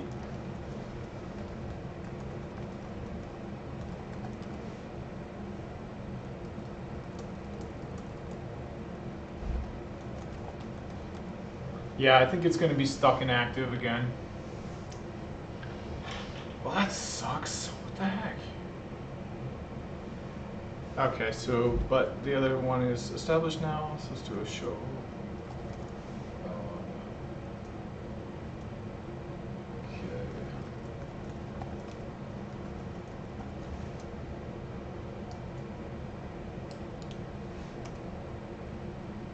Okay, now we've got it in the inet.0 table though. That's weird.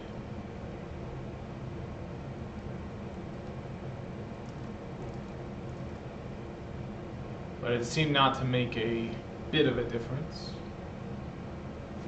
So, I mean, that rendered that theory false anyways. Oh, no it didn't. Bam! It just took a while. Okay, it rendered the theory true. It just had to be in the inet.0 table. Oh, heck yeah. Yeah, it just took longer than I thought it would take.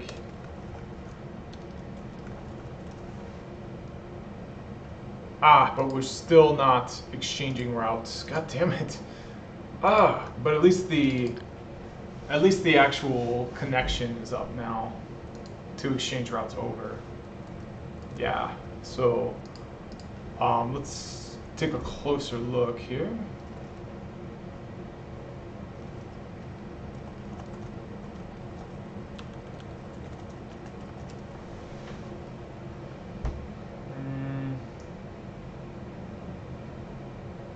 Yeah, I think we need an export policy here, and we're going to export all of our VPN routes.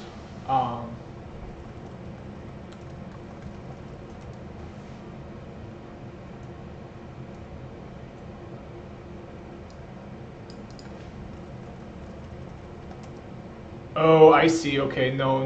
It was working. It's just got an incorrect next hop. God damn it. Ah, this is what I was messing with before too.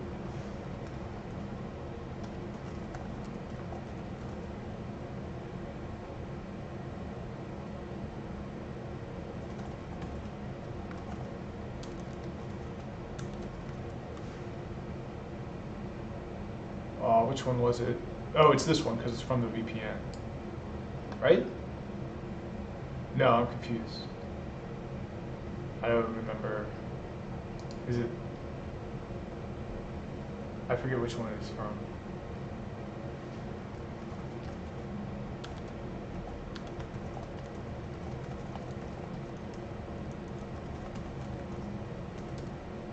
Oh, yeah. Okay. Perfect. Yeah, it's going to be a hidden route. Ah, same thing. So we've got a next hop. Yeah. Huh.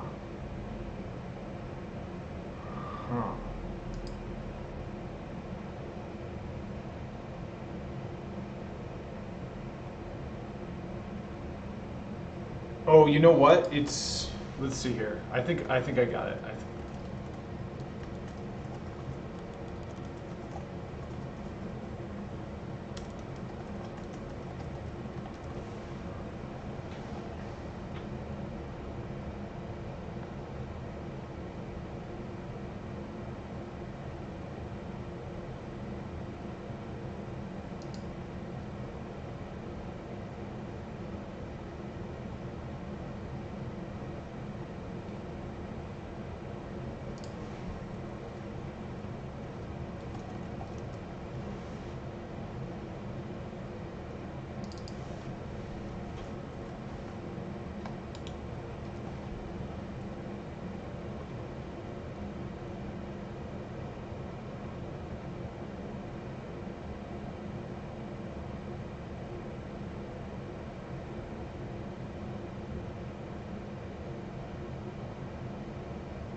How do I set the next hop?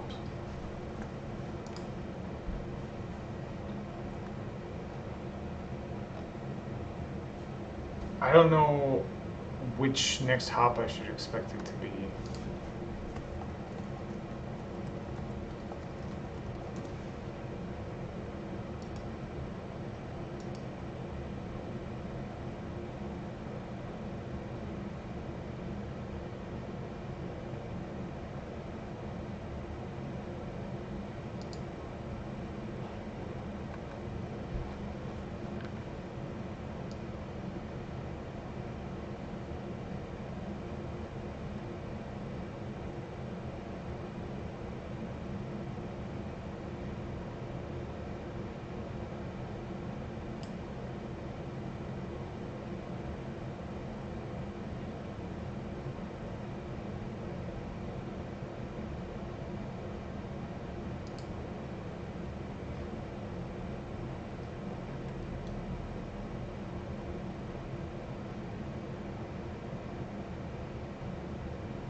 Distribution of routes between PE routers. When one PE router receives routes advertised from a directly connected CE router, it checks the received route against the VRF export policy for that VPN.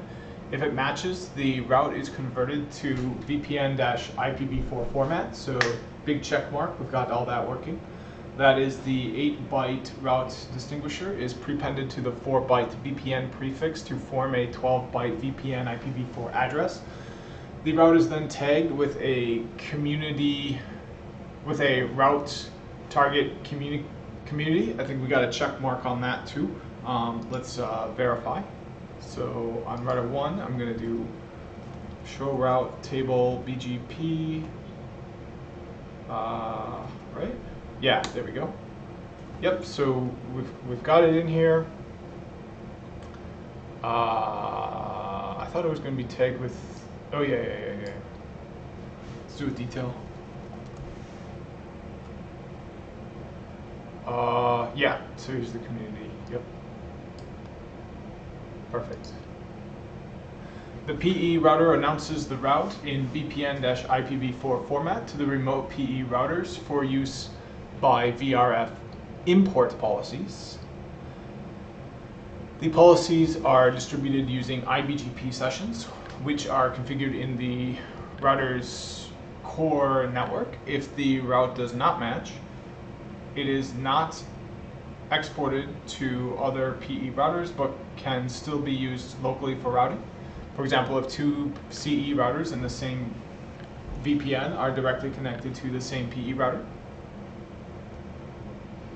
the remote PE router places the route into its BGP.EXE L3VPN.0 table if the route passes the import policy on the IBGP session between the PE routers. At the same time, it checks the route against the VRF import policy for the VPN. If it matches, the route distinguisher is removed from the route and it is placed into the VRF table in IPv4 formats. Okay, so it's got to match the policy.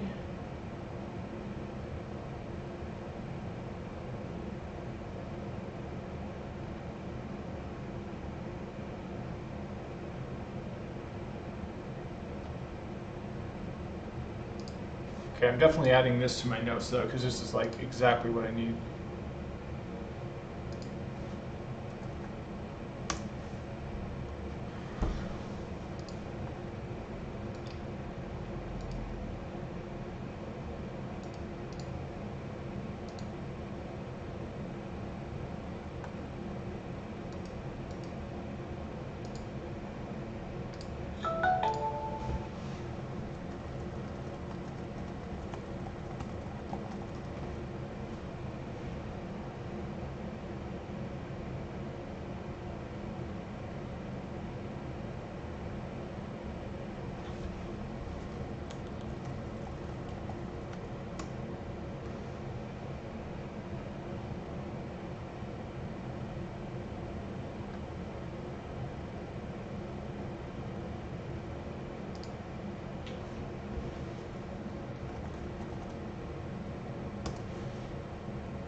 Oh, but it wasn't in the inet.3.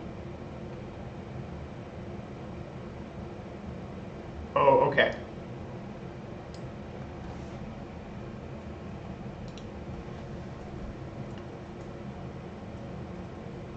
Okay, maybe this will work.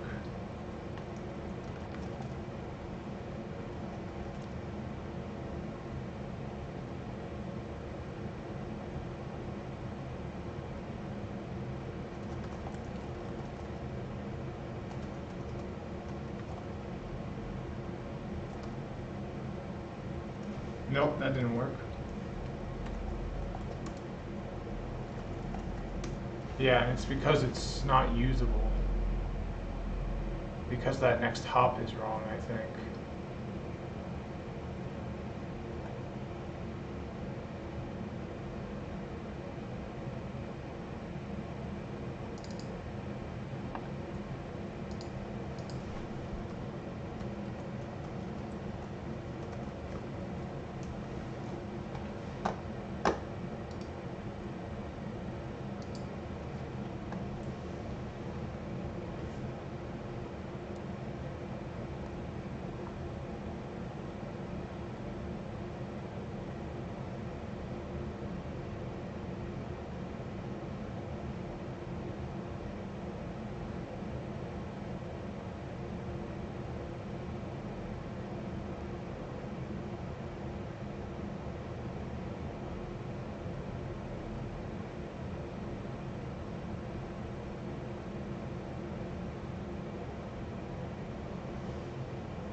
Okay, well this is very, very close, but it's not a, like this looks like a, like he was just talking about Cisco routers? I'm so confused. This does appear to be my problem though. I don't think my routes, mine are not route reflector clients.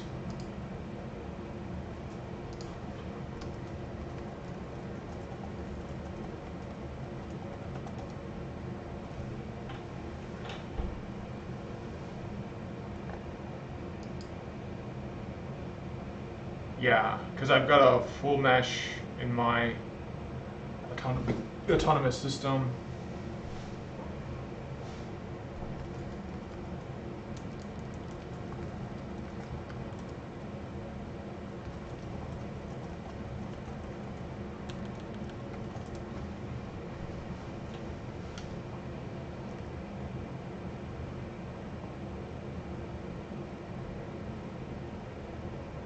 Yeah, so I think the problem, I was able to get the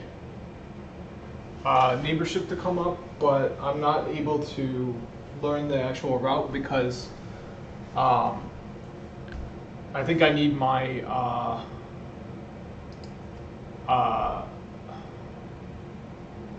I think I need my inet.3 routing table to fill with stuff.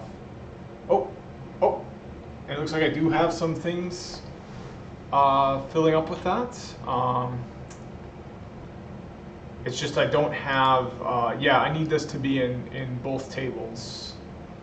inet.0 and inet.3. So why don't I try this?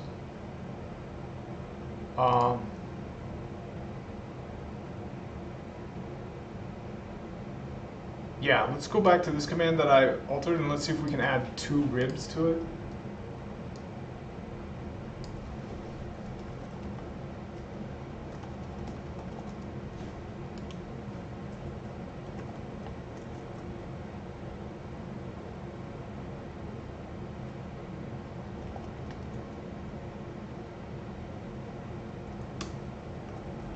Looks like I can only use 1. This is gonna, yeah, that's not gonna work.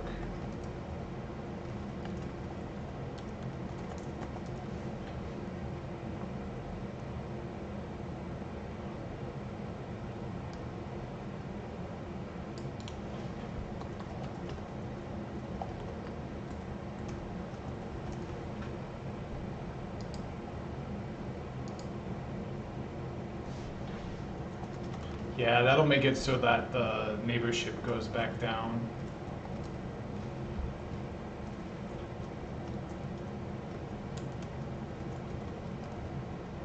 Oh, no, made it into established somehow.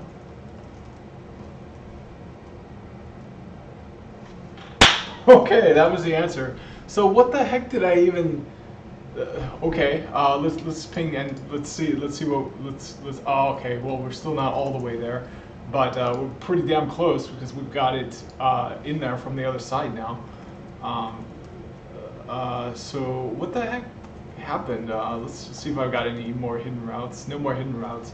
So I am just so confused. I don't even know where to begin to see what I had wrong here.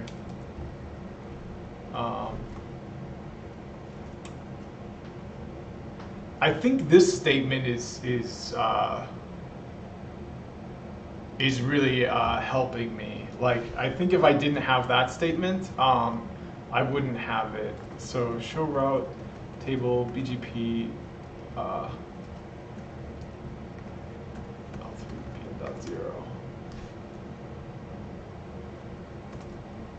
Okay, yeah. So I think if I were to remove this statement, I wouldn't have that route anymore. Let's try that.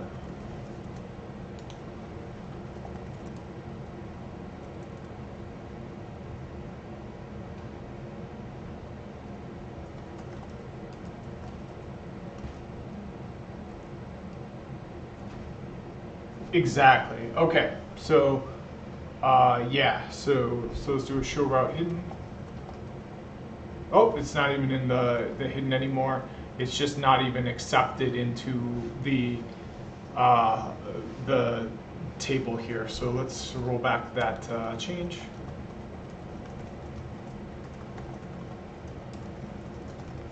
Okay, so what we've got is a policy options for things that'll be allowed to be added to the BGP L3 VPN.0 table.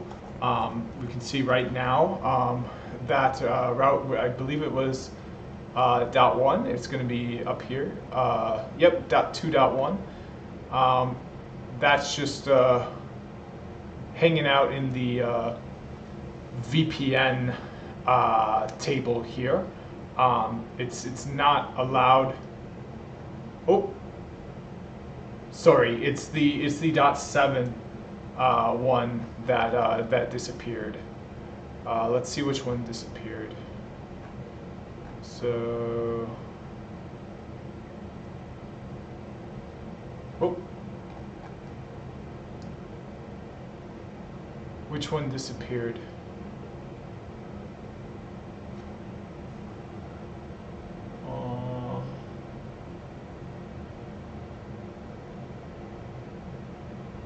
Okay, so .8 disappeared, and that makes sense because this is the one that's learned through BGP. So, yeah, so .8 disappeared when I removed this configuration, show pipe compare. When I said that it's not okay to import things from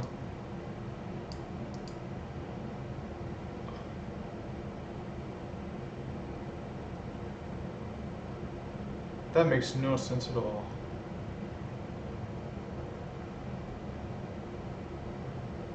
Oh, I guess maybe because it's a hidden route?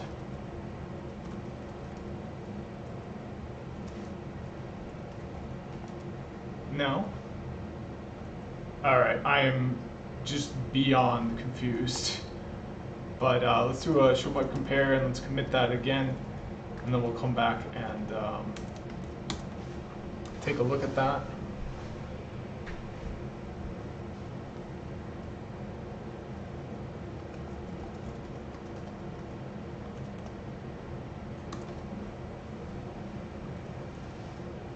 Is it gonna come back?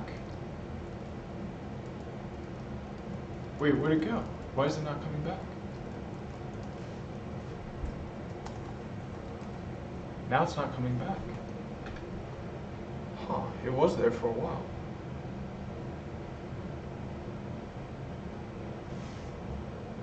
Huh, it came and it went.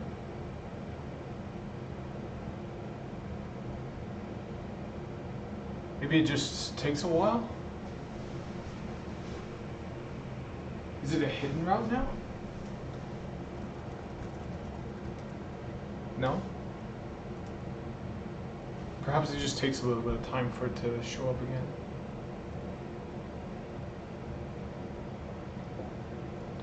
Let's take a look at the other side.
Oh, that's interesting.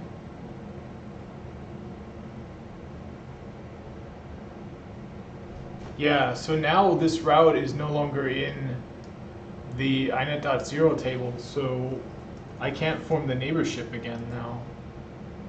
It's only in inet.3.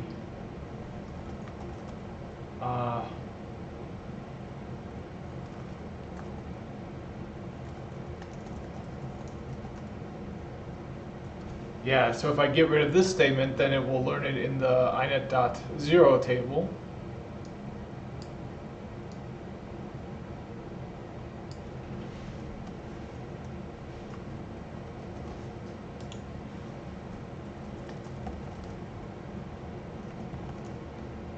And then it'll be able to form the neighborship,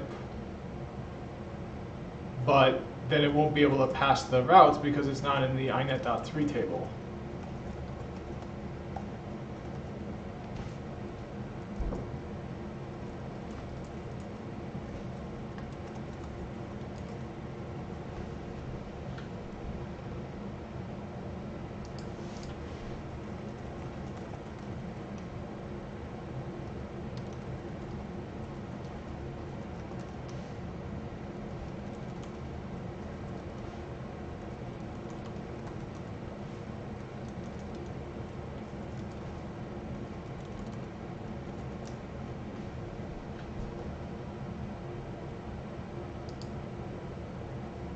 Okay, so now it's in the inet.0 table. So now I should be able to form a neighborship to it because it's in the inet.0 table. Might take it a little bit of time. And it's probably got to be that way on both sides.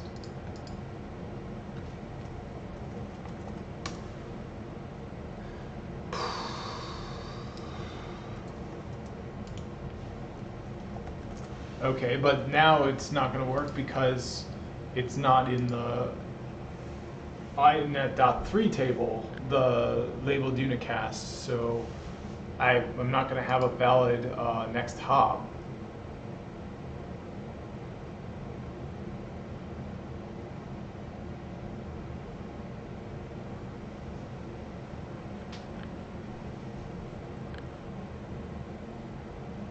So if I make the connection and then configure it to have everything be in the inet.3 table, then I can exchange the routes, but if there's a problem, I can't reestablish because it's no longer in the inet.0 table. I need to find a way to have it be in both tables.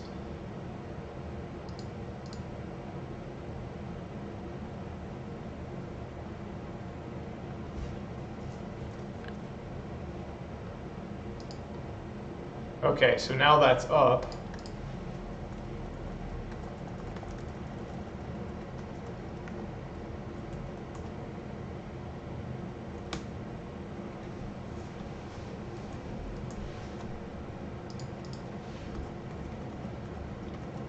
But now we got hidden routes on both sides because it's not in the inet.3 table.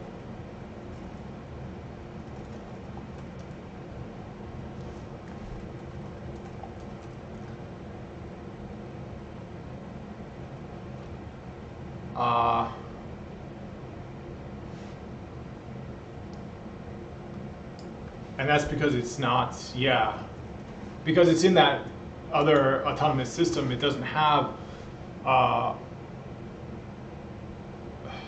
it is in the, oh, but that's for 4.7. This is for, sorry, yeah, for .8 it's, oh wait, yeah, I meant to check .7. Oh, not .7, .2 I think it was, yeah, .2. Or was it .8? I don't even know.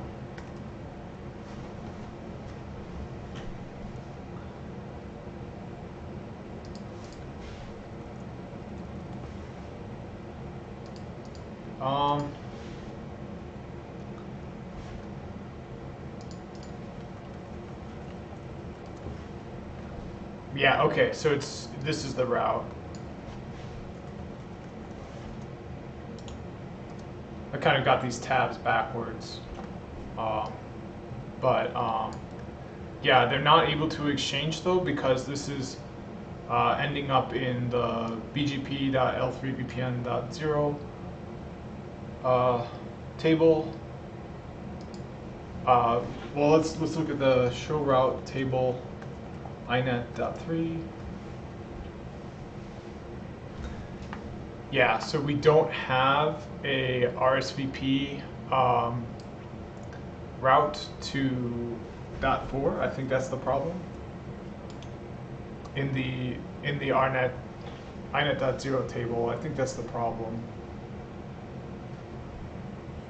So yeah, we're missing a route to 192.0.2.4.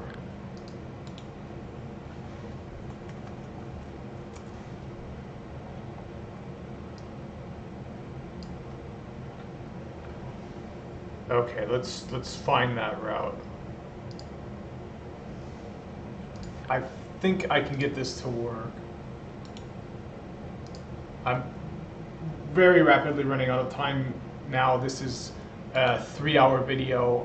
This pace is not sustainable every single day, so I gotta be concerned about that.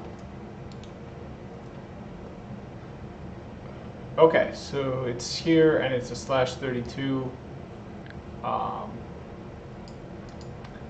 Yeah. I think I need a next hop self policy here or something. Oh, I've already got one. Yeah, so let's take a look at the Ebgp.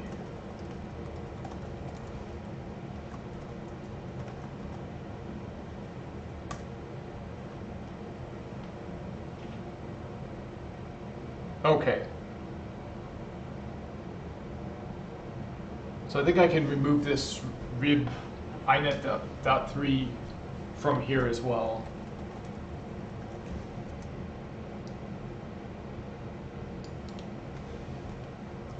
Yeah, I'll just remove it from all 4 of them. Because if I have it as rib inet.3, then I can't form the neighborship from R1 to R6. Unless I'm just missing family unicast.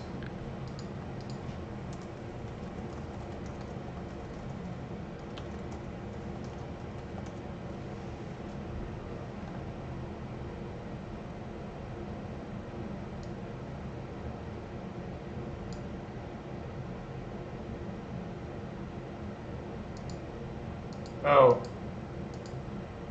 Wait, where was I making those? Where was I making the changes to? Oh, I think I was making it here. I'm so confused.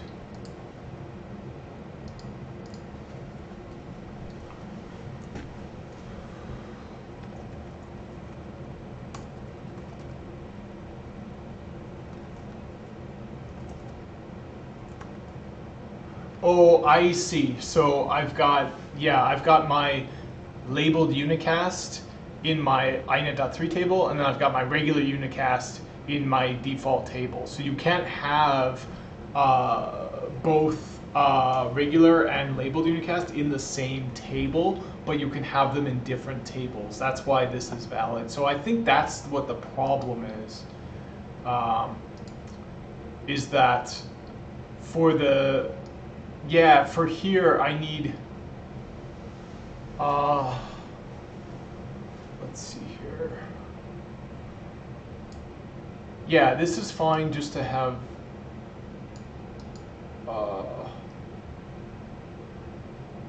yeah, this is fine to have rib3, but here I need rib3 and I need both of those statements here. I think that's the problem. Yeah, so this is fine, but I need an extra statement here. And you can't have 2 family inet VPNs in the same table, So I'm going to have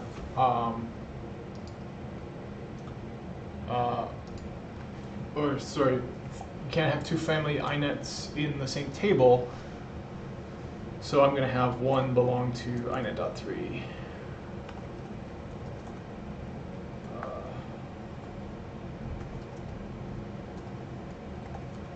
There we go.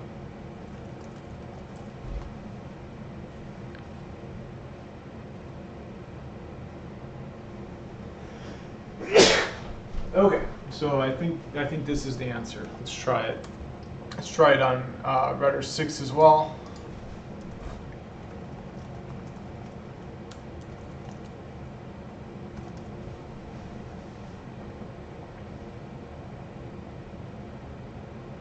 Okay, so yep, here we're gonna change this back to what it was in the documentation.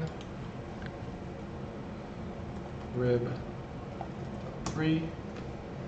Okay, and then yep, this one here.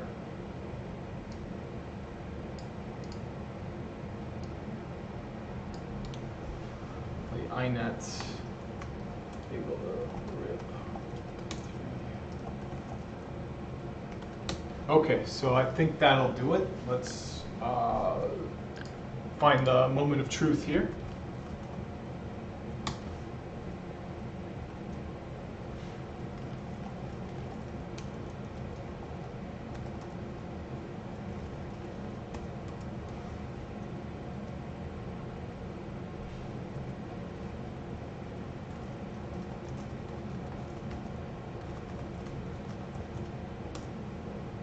Okay, it's still coming up.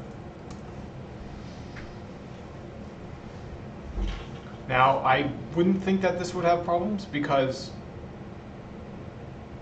oh, never mind. So, wait, that's why we can't have that one statement is absolutely not okay, because then we don't have it in the inet.0 table, and then we can't form the neighborship. So this I know for a fact is wrong. You can't have. I think what they did is they meant to have it down here. So I think they put this in the wrong spot in their documentation, because it can't be here because it's got to be in the inet.0 table in order to form the neighborship.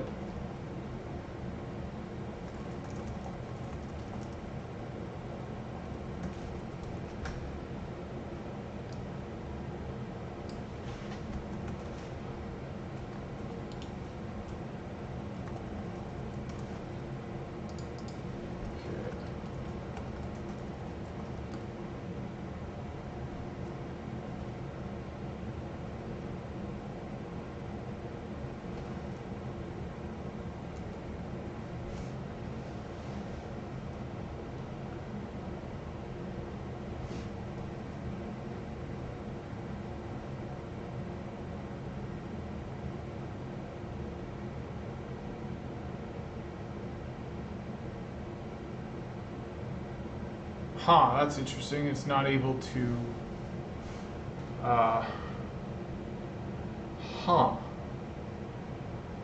thought it was doing fine before, or maybe it's just taking a while. I could make those come up a bit faster if I, oh, okay. The moment I look away is the moment it, wait a minute. Now that's really weird. Because one side is active. One side is established, but the other side is not.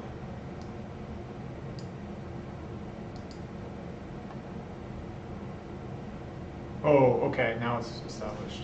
Yeah, I can make that happen faster if I put one side at passive.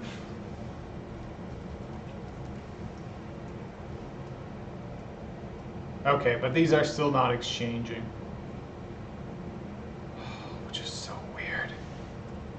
I mean, it's because .2.2 isn't in the inet.3 table, I think. So I might need an export policy to export the .2.2 into that table.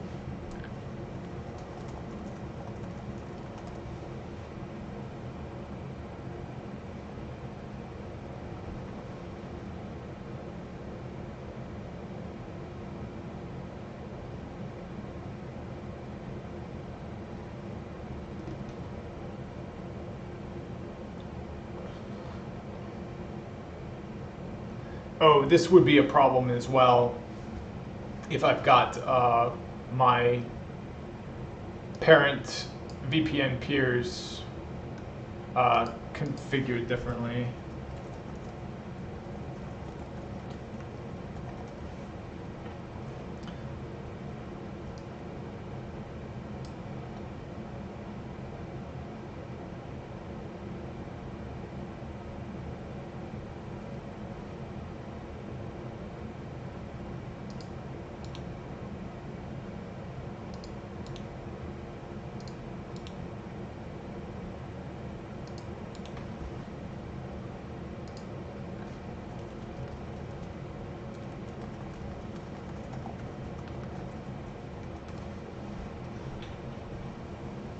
Ah, yeah, so I took it off from here, but I didn't take it off from the other ones.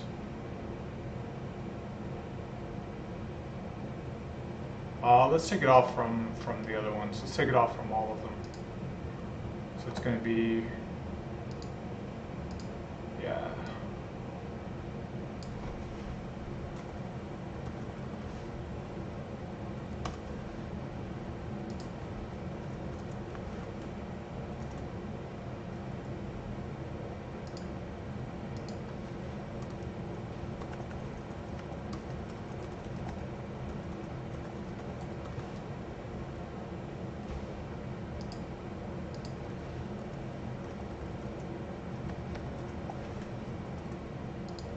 Okay, so we'll just go through all of them.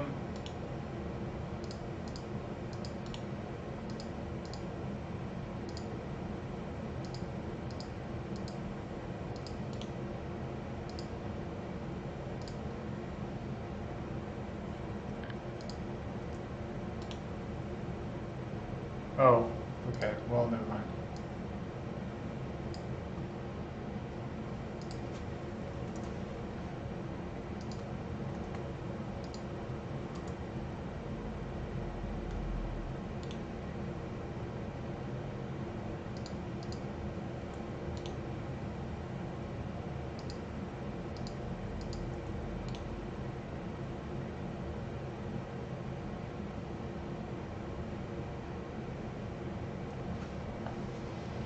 Oh, right. It's required on this one because you have to have it because we want those both. Yeah. So.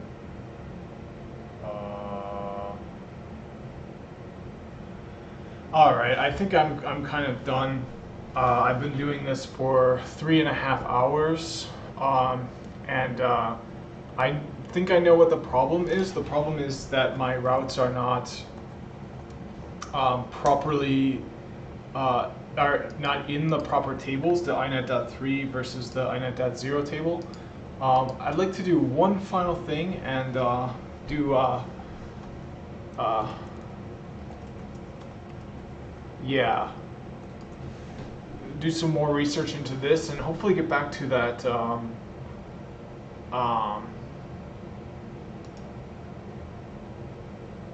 there was a good resource about this that I read a while ago that I'd like to get back to.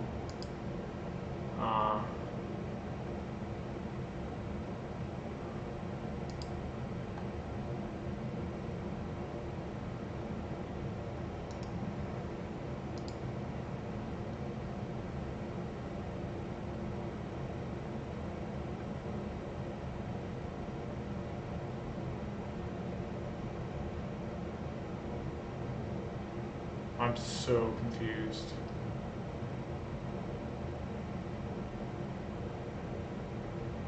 You know what? I think let me try this. So this is the last thing I'm going to try. If it doesn't work, then we're done. I'm going to enable family unicast or family inet unicast from end to end here, but I'm going to enable family inet labeled unicast for the peer VPN. So I've got BGP groups. So I've got multiple BGP groups. Let's take a look at the BGP groups I have on router 1.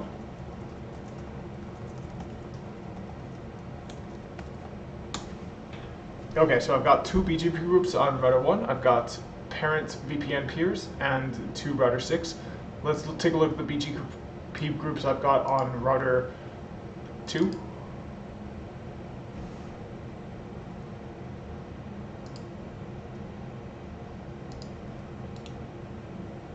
Okay, so it looks like I don't have any BGP groups on router 2. Let's see which ones we've got on router 3.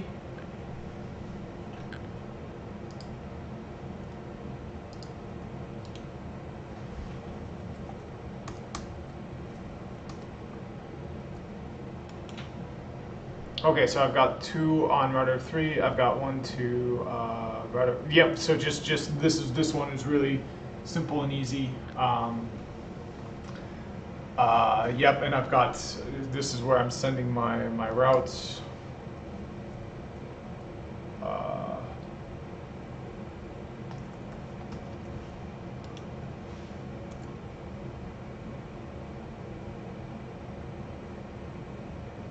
Oh, that could be it. Oh yeah, I think that's the problem. Wait, no, but we were getting the, I'm confused now because we were getting the actual, routes. Wait, how were we getting it? But we weren't, oh, I'm so confused. How are we getting the route?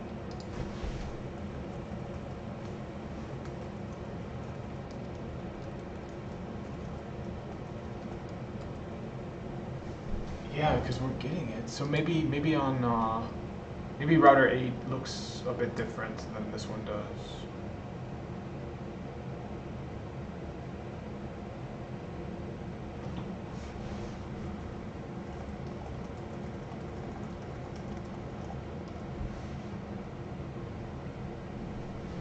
Oh, what? Why didn't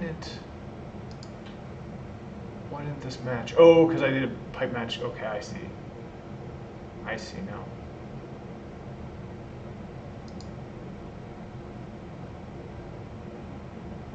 Okay.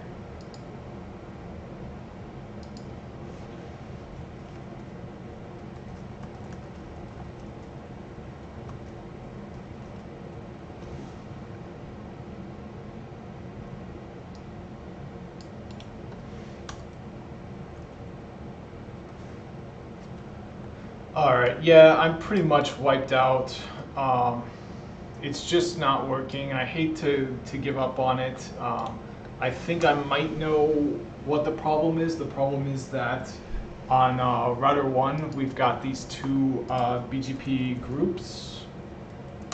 And I think what the problem might be is that for this group here, we only need INET VPN unicast, but for this group here, we only need labeled unicast. So let's try that.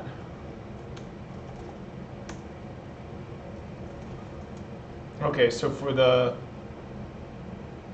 yeah, to the actual router, we'll just have that.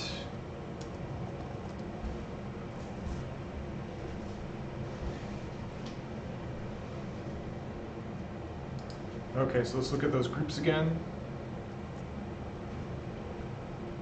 Oops, so it looks like we've got two groups again. And I'm surprised I was able to commit because I thought you couldn't have both of those.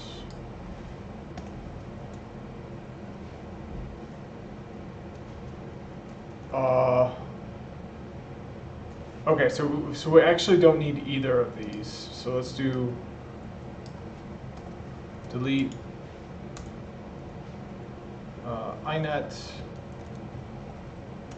and delete family INET VPN. Okay, so the straight shot over to R6, we're just going to have INET unicast enabled.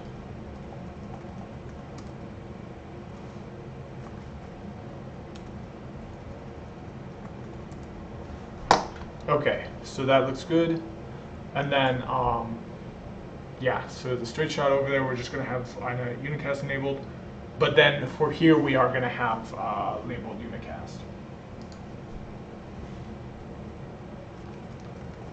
Okay, but that looks good to me. All right, and let's take a look at that command again, filtering out for groups.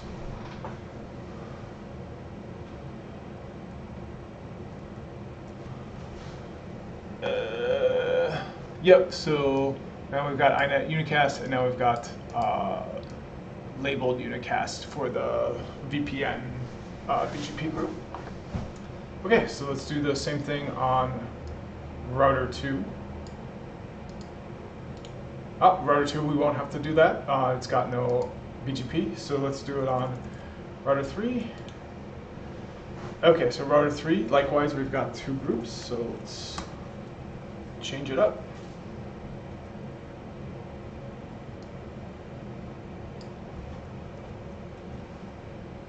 Okay, so family inet unicast we can keep, but we're going to get rid of labeled unicast. Okay, and then, yeah, and then here we are going to have labeled unicast. It's going to match what we had before.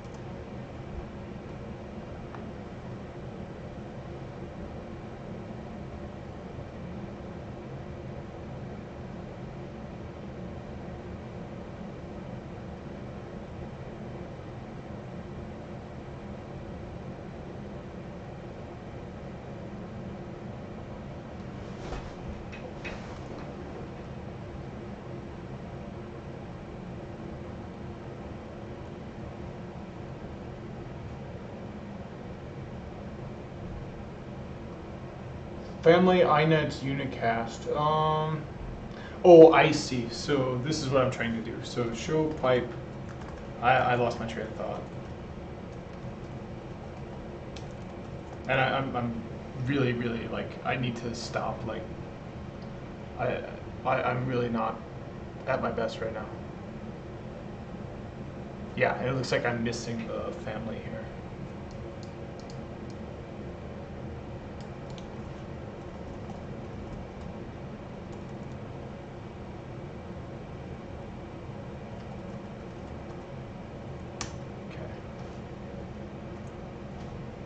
Okay, so yep, this looks good to me. We've got family unicast for the point-to-point link, and then we've got labeled unicast for the VPN peers.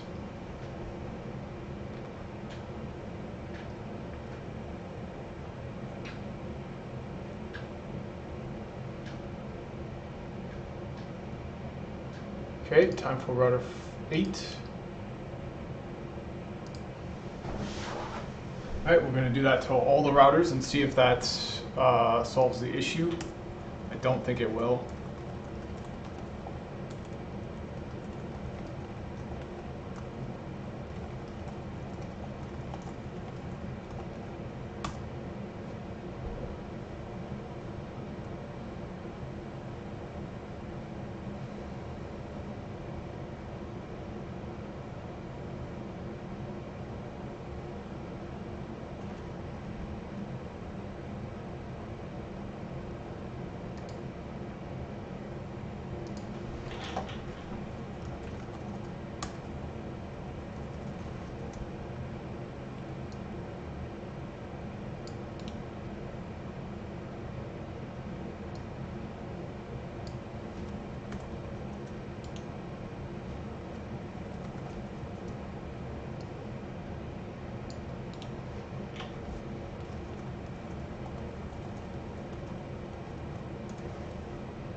Okay, so we've got both here. We're only going to need one.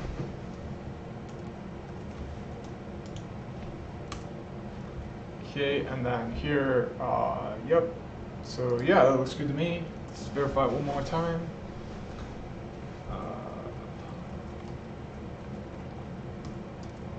Perfect.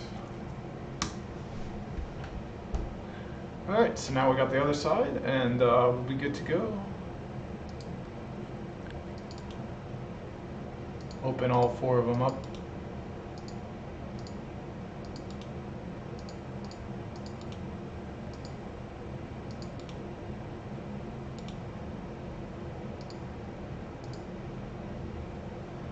Okay, we got a 4th one, we do. Perfect, so we're in business.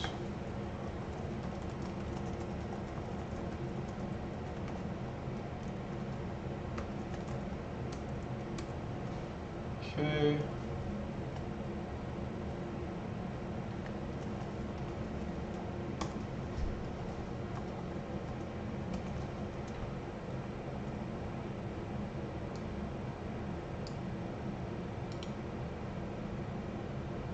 Okay, so this, we don't want labeled unicast on this one at all.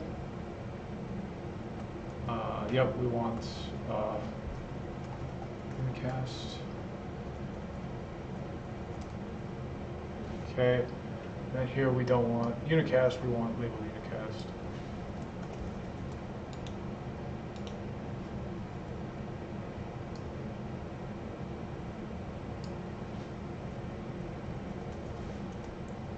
Okay, and I think we can still leave the link protection on there, or the egress protection, but let's try this. Okay, so now we've got family INET labeled unicast, and we've got egress protection, which hopefully will be fine. And then we have INET unicast here, so hopefully this will be fine.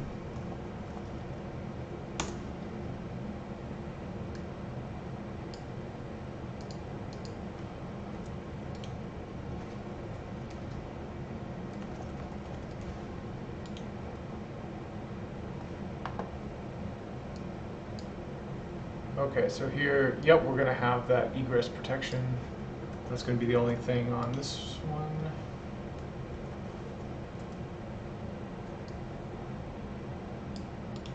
Okay, and then here we're going to have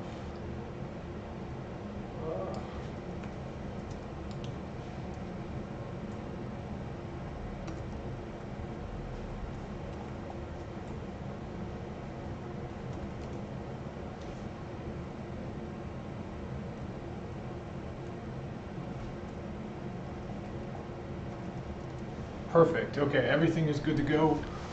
We need rudder 6.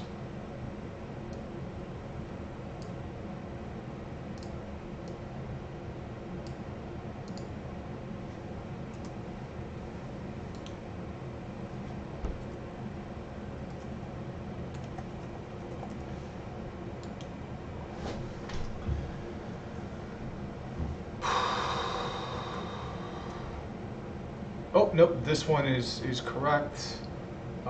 It's this one that's not correct.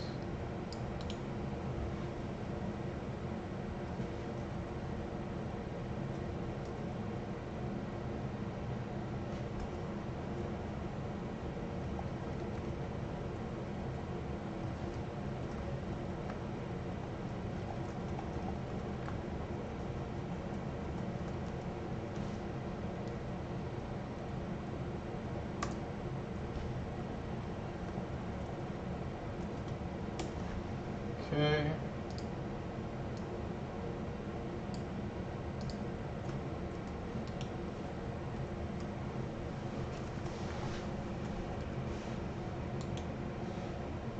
Alright, so it looks like we don't have anything like that on rudder 5, which I'm kind of surprised by. Oh, no, I'm not surprised by that, because that rudder 5 is the transit router, just like rudder 2. Okay, so let's see if we have better fortune now.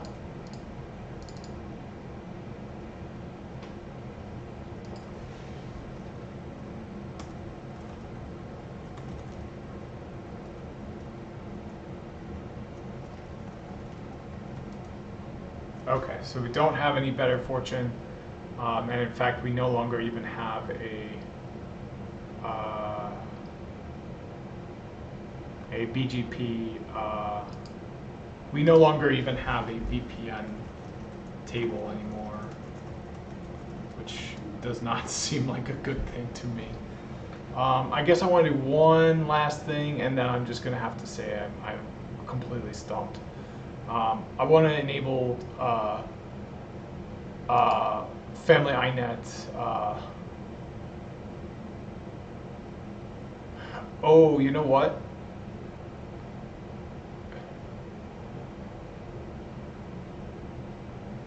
I think it needs to be family INET VPN here, and then labeled unicast there. So I'm gonna end it, unfortunately. I'm sad to say I'm gonna end it. But I think what the issue is that the documentation got confused the kinds of family INETs that are required. And I think that's been my problem the whole time. Now there's family INET labeled unicast. There's also family INET-VPN. So I think it's getting confused which of those families need to be configured where and why. So I'm pretty sure the INET-VPN needs to be configured in that full mesh Ebgp peer group. Now the Ebgp group across the topology, that I think needs to be the family INET labeled unicast, because that's why that route wasn't exchanging that. So I'm almost tempted. You know what? I think I got the energy. I'm gonna, yeah. So it's just these 6 routers. I can skip routers 2 and 5. So let's do that. Let's figure out once and for all family INET, how to configure that, and then lay this to rest. It's almost 9 o'clock. I've been working on this for about 4 hours.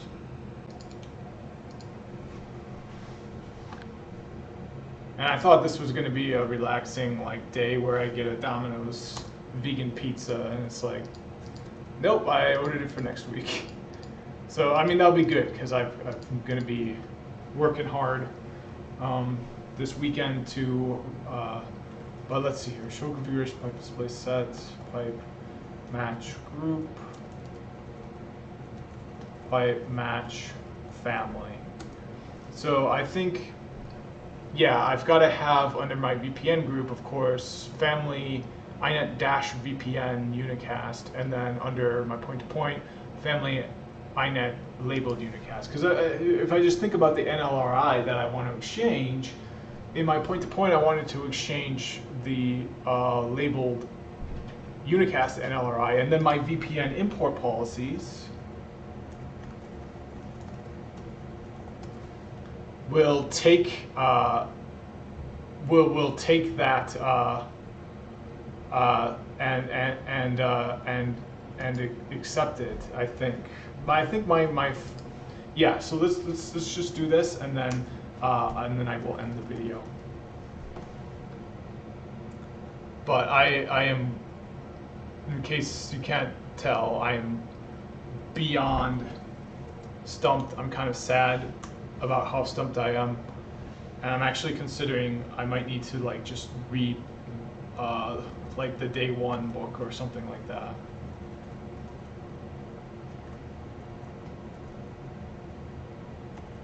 Yeah.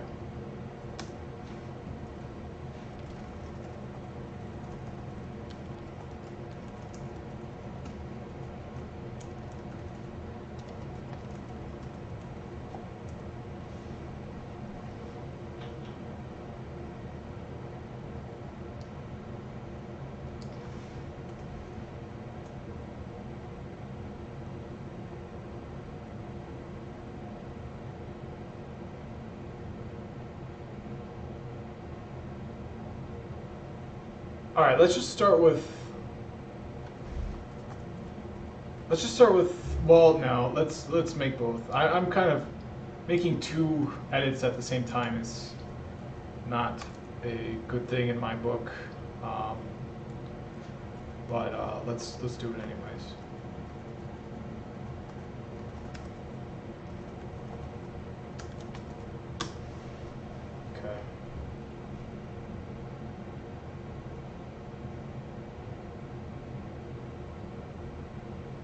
All right, that looks good.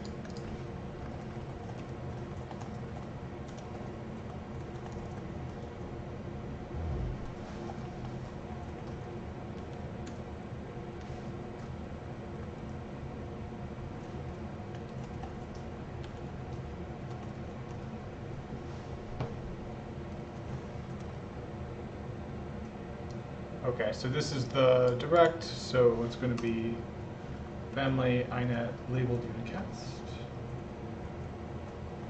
Okay, and then we're going to do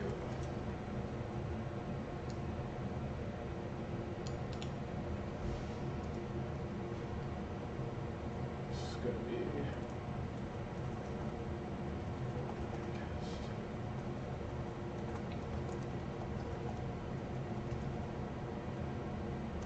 let's do a final verification just to make sure.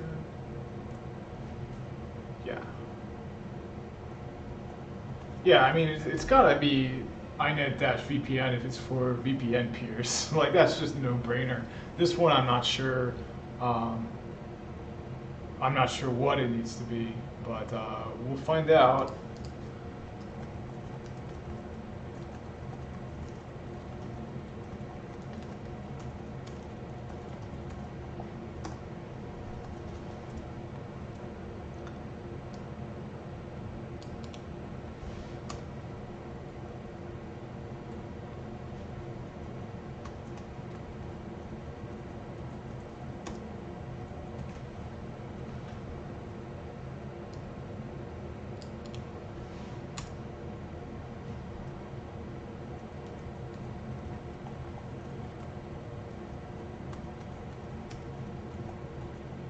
Let's do a final verification. It always helps to make sure you've got it good before you can. Okay.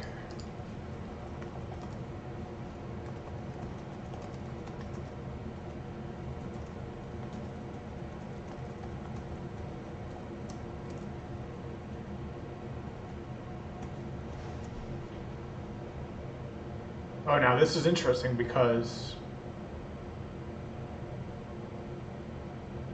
Yeah, now it gets really tricky because we don't have inet-VPN.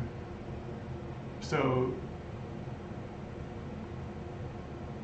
can we put egress protection here? Maybe they mixed up where the egress protection was meant to go.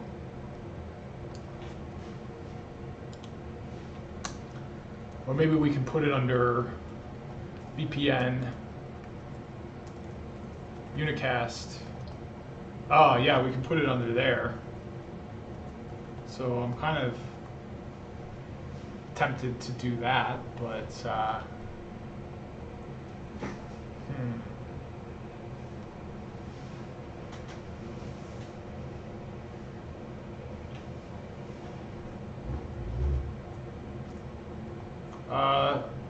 yeah, I don't know. Let's just keep it simple. Leave that off of there.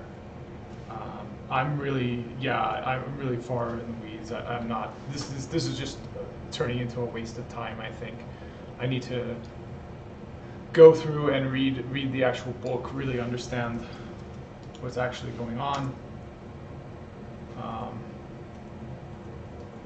So I'm just going to finish this just because otherwise it'll just weigh on me that I haven't finished this, even though I know I'm just wasting time right now. But I've only got 2 routers left.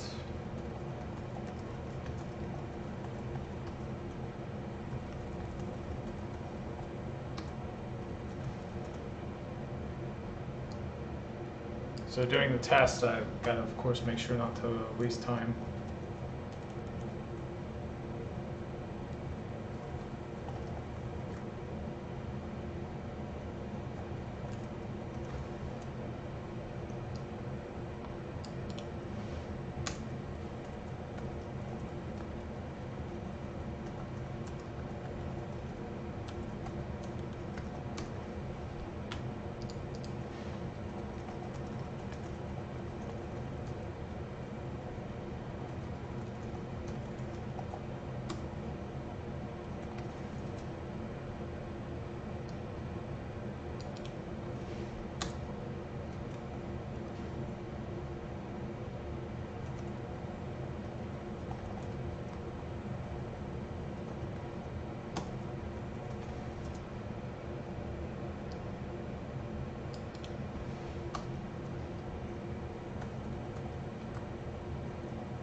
Okay, so yeah, now let's see if we've got our BGP L3 VPN.0 table back, and if we're exchanging information.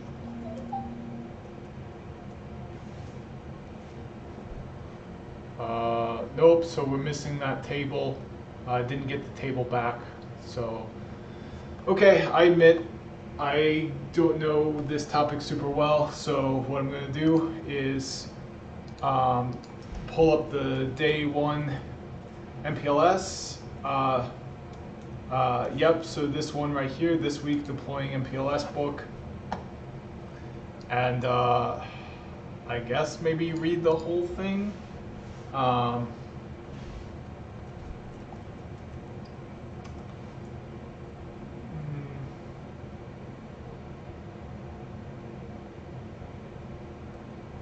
Yeah, so this is what we're going to be looking at. I might even just do a full read of it, but that's the end of this video. And you know what? I think that's going to be the end of this topic as well. So in the next topic, we'll be playing around with internet access, but we'll start the topic just by reading the whole book,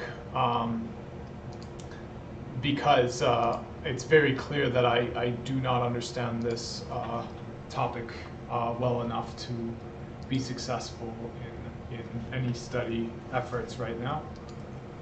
So there's the book. We'll be starting the next video on the book, or the next topic, which is internet access.